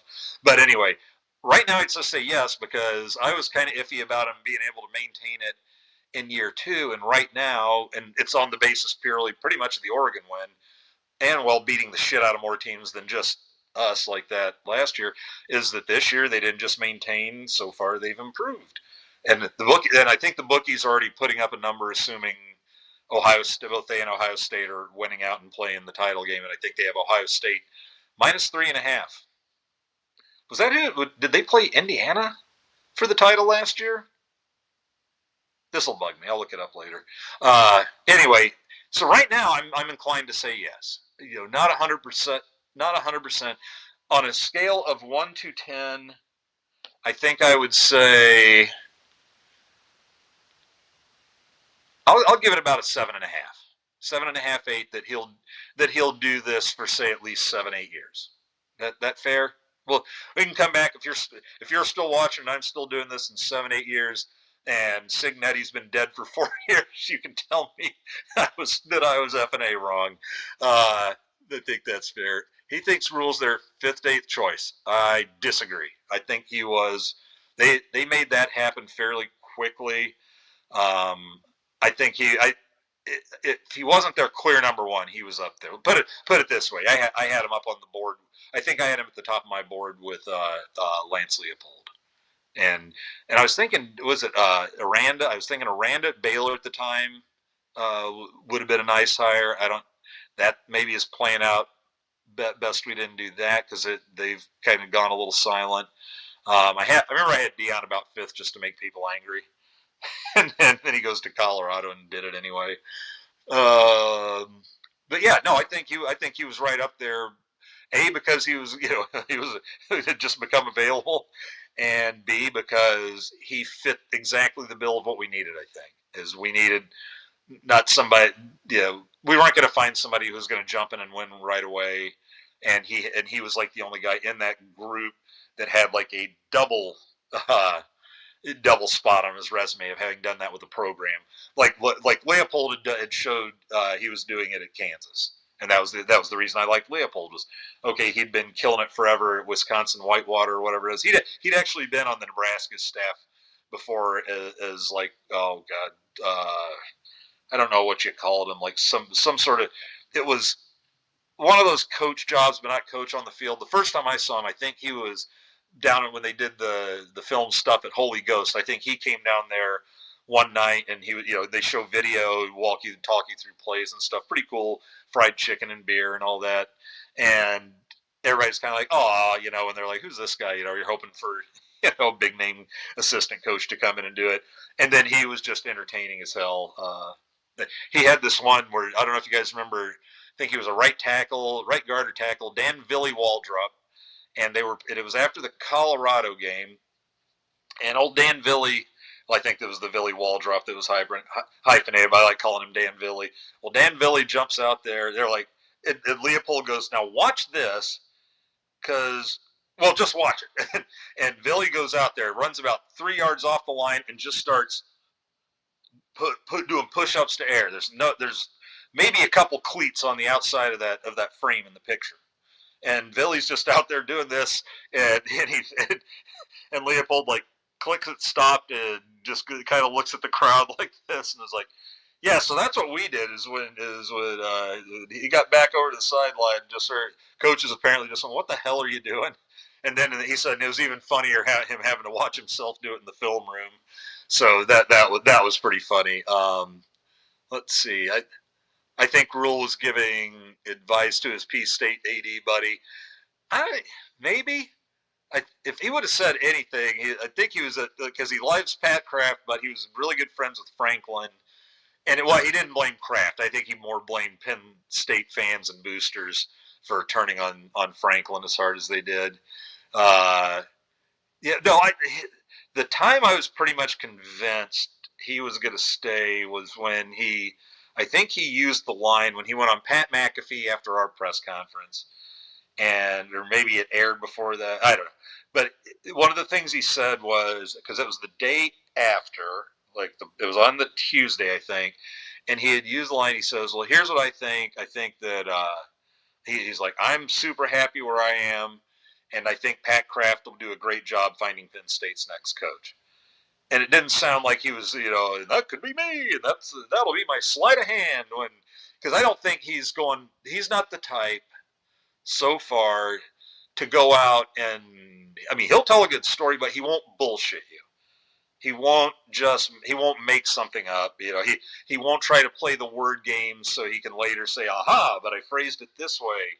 So that lit me open to do this. So he's not saying like, I'm sure Pat Kraft will find a great new coach, and under my breath, but it could still be me, and I could say that. See, I don't buy that, but I absolutely think he was going back to the one. I absolutely think he was. If he wasn't their top choice, he was like one of their top choices. Like if they had came back with a sheet of 3 guys and then said, okay, now let's who do we go to first? And I think that was still him. Let's see. Brian Kelly needed to carry more hot sauce in his purse. I wish I had it. I found a picture somebody made of Brian Kelly going for his next job. Because remember, he famously went down there and tried to go with a stupid fake Southern accent. It was just horrible. And me and my family are so happy to be here. And like, oh, Jesus. Well, somebody made one of him with a UCLA jacket on, like a surfboard under his arm, and then this like big, stupid, fake, long blonde hair wig. and like board shorts, and I've always been part of UCLA. It was pretty damn funny. Let's see. Yeah, Boardman going back to Altman in Arkansas. He listened to Suey, and yes, you could see the life being sucked out of his body. Let's see. Yeah, here's Fred going back to HH, and I'm just pretty much tell you what. hold on to this one for 1 sec, and I just real quick want to throw some numbers at you here. The defense has held. Let's see. The defense has held every opponent. So their first 9 opponents this year, they've held every opponent under 400 yards. There's only 10 FBS teams that have done that. It's the fewest yards. It's the fewest passing yards for Southern Cal in 83 games. So let that suck in. Sink, not suck. Fred will have a field day with that slip of the tongue. But yeah, so that's going back probably 7 years, something like that. 13 times 5 is 65. If I go 13 games, they've been to a playoff. So 5, 6, yeah. So that's the fewest passing yards for Southern Cal in probably 6, 7 years. And then Emmett is everybody knows that by now. First 1,000-yard rusher since 18. And we are 7-7 all time against UCLA. We've lost 3 of the last 4, which go back to 2012. We got swept by Jim Mora Jr. In the home and home, but then we got them in the Foster Farms Bowl and beat them there like 37-29 or something like that. That's our last victory over UCLA, and then they beat us last year, first year in the Big Ten. All right, so where was I? Fred Sacco. The usage of HH could be in zone read packages on regular plays or RPOs, not telegraphed. Here's HH on 4. That's what I'm thinking too. You have him, in the double shotgun, or get him in there with with a pistol formation with a couple of running backs back there with him. So so at least you get a little zone read going maybe, or something like that. Where, because right now you're right. When he's in there, we're either mostly it's either the dive or a direct snap on a just straight sweep. And the one time they did the tricky little play to get the first down, I think was that against Michigan State or was that against Maryland? It might have been Maryland. I thought it was near the end of the game and helped seal things up. I think it was almost like a little jet sweep shovel pass. It wasn't a shovel pass, but he came in motion hard, and then like we gave a look this way, and then just a real quick one, and then whipped him and hit him just as he's turning upfield, and he took it for a first down. And I think that was like a 3rd and 3. So that was something different. He can do that stuff. I've watched him. He can catch a football. He's not a juggle risk. Okay, I just guaranteed a drop pass against UCLA. That's the effect I have on the game. I just jinxed Heinrich. I apologize to you. I apologize to the lovely Miss Murray. You guys have a wonderful weekend. That's my fault. Let's see.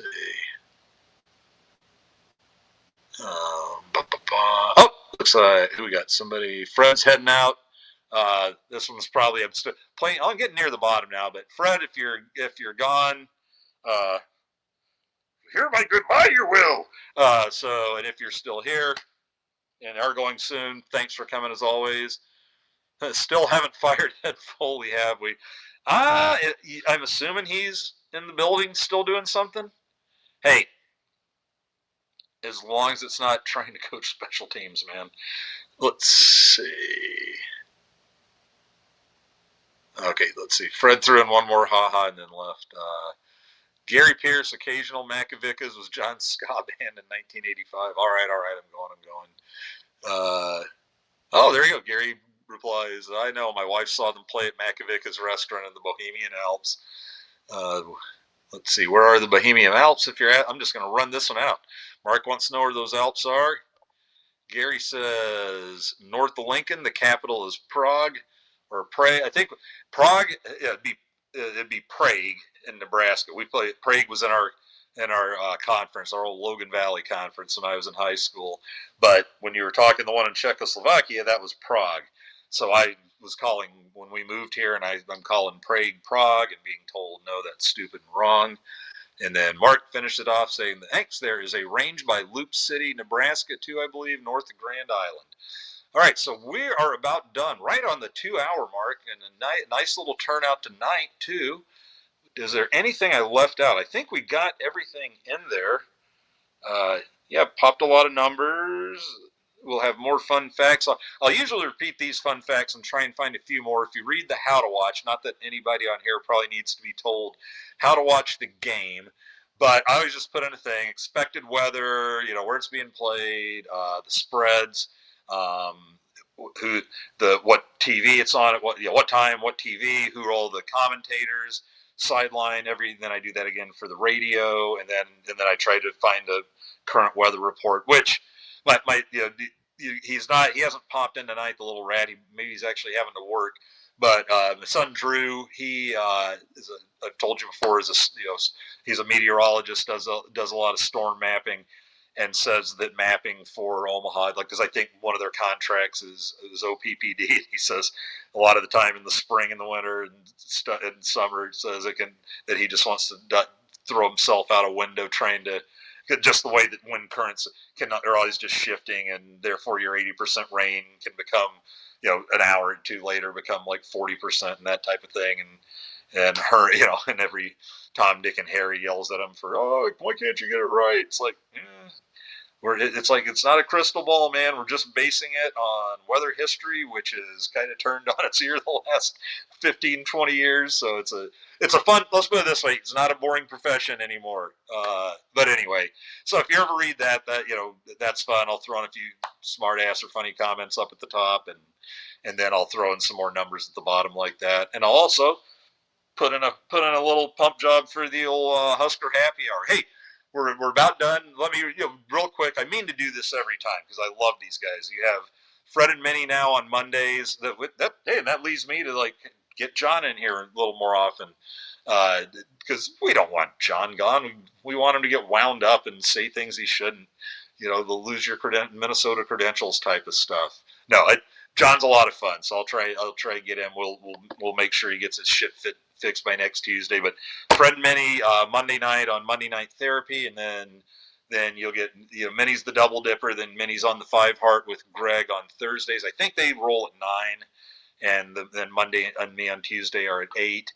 And I think that's about it. Yeah, I was wondering when somebody'd say something. Yeah, no, I didn't care. I actually showered this afternoon. Usually with Tuesdays, I showered Monday night, and then Tuesdays is always it's my busiest day of the week, and so that hat goes on because more often than not on Tuesday I've gone fuck it. I've either showered early that morning or I haven't, and because by the afternoon I'm like, whoop, nope, I just want to freaking sit down for 20 minutes and do nothing and actually eat before the show instead of at 10 o'clock. So there you go. Thanks for noticing. Hopefully it wasn't too scary. Still had my in on. And then here's one thing I saw here. Gary Pierce, whoever he was talking to, but talking about Power Eye triple option with TJ and Harburg at fullback. Yeah, why not? Here's the thing about the triple about option football. My son Drew, who was not alive for that part of Nebraska football, was saying maybe it's time to bring back triple option. So good, the kid's a little student of the game, but I have to explain to people triple option isn't something you just work on for a few days and throw in. Oh God, I remember when our coach decided he wanted me to be the backup quarterback. So I spent 2 weeks coming in at 6 in the morning. We'd go in the gym, and I am just working on footwork and option reads and all that. He didn't really have a backup, and so we go out. We play that Saturday. I still remember we're playing Macy, and literally on the opening kickoff, because normally I was a starting end cornerback, punt return, or the only time I came off was for kickoff return. So I'm out there. All right, well, see if we can get our passing game going a little along with all this running. And then our quarterback takes helmet in the thigh, opening kickoff, goes down, just can't go. Sometimes those slides, it's yeah, I want to walk, but you just can't put weight on it. So he's like, all right, good thing we worked on that quarterback. You're in. And I end up sneaking it in as time expired for a nice little upset victory. And I will tell you that I probably made every wrong read alive. So yeah, now I'm the farthest thing. It's not a direct. Don't get me wrong. It's not a direct comparison there. I was the farthest thing from Division I quarterback, 6'1", 150-pound backup 8-man quarterback thrust into the job. But yeah, it's I don't think we're going to see a whole lot. They might pick one play to run one time, but yeah, we're not going to the triple option. I don't really believe anybody thought that. I just thought that was a funny suggestion. So anyway, that's it, guys. Appreciate every single one of you. Thank you, everybody who was in the comments. I love it. If I didn't catch you in there, keep trying, because now we're actually getting a lot of attention there. So and then there's times where I'm going to go on a little too much of a tear and realize I better get to the bottom of this, or we're not getting out of here in 3 hours. So we're just about to go out on the 2:06 mark. Love every one of you. Appreciate the hell out of you. Go Big Red. UCLA, here we come. See you later, guys.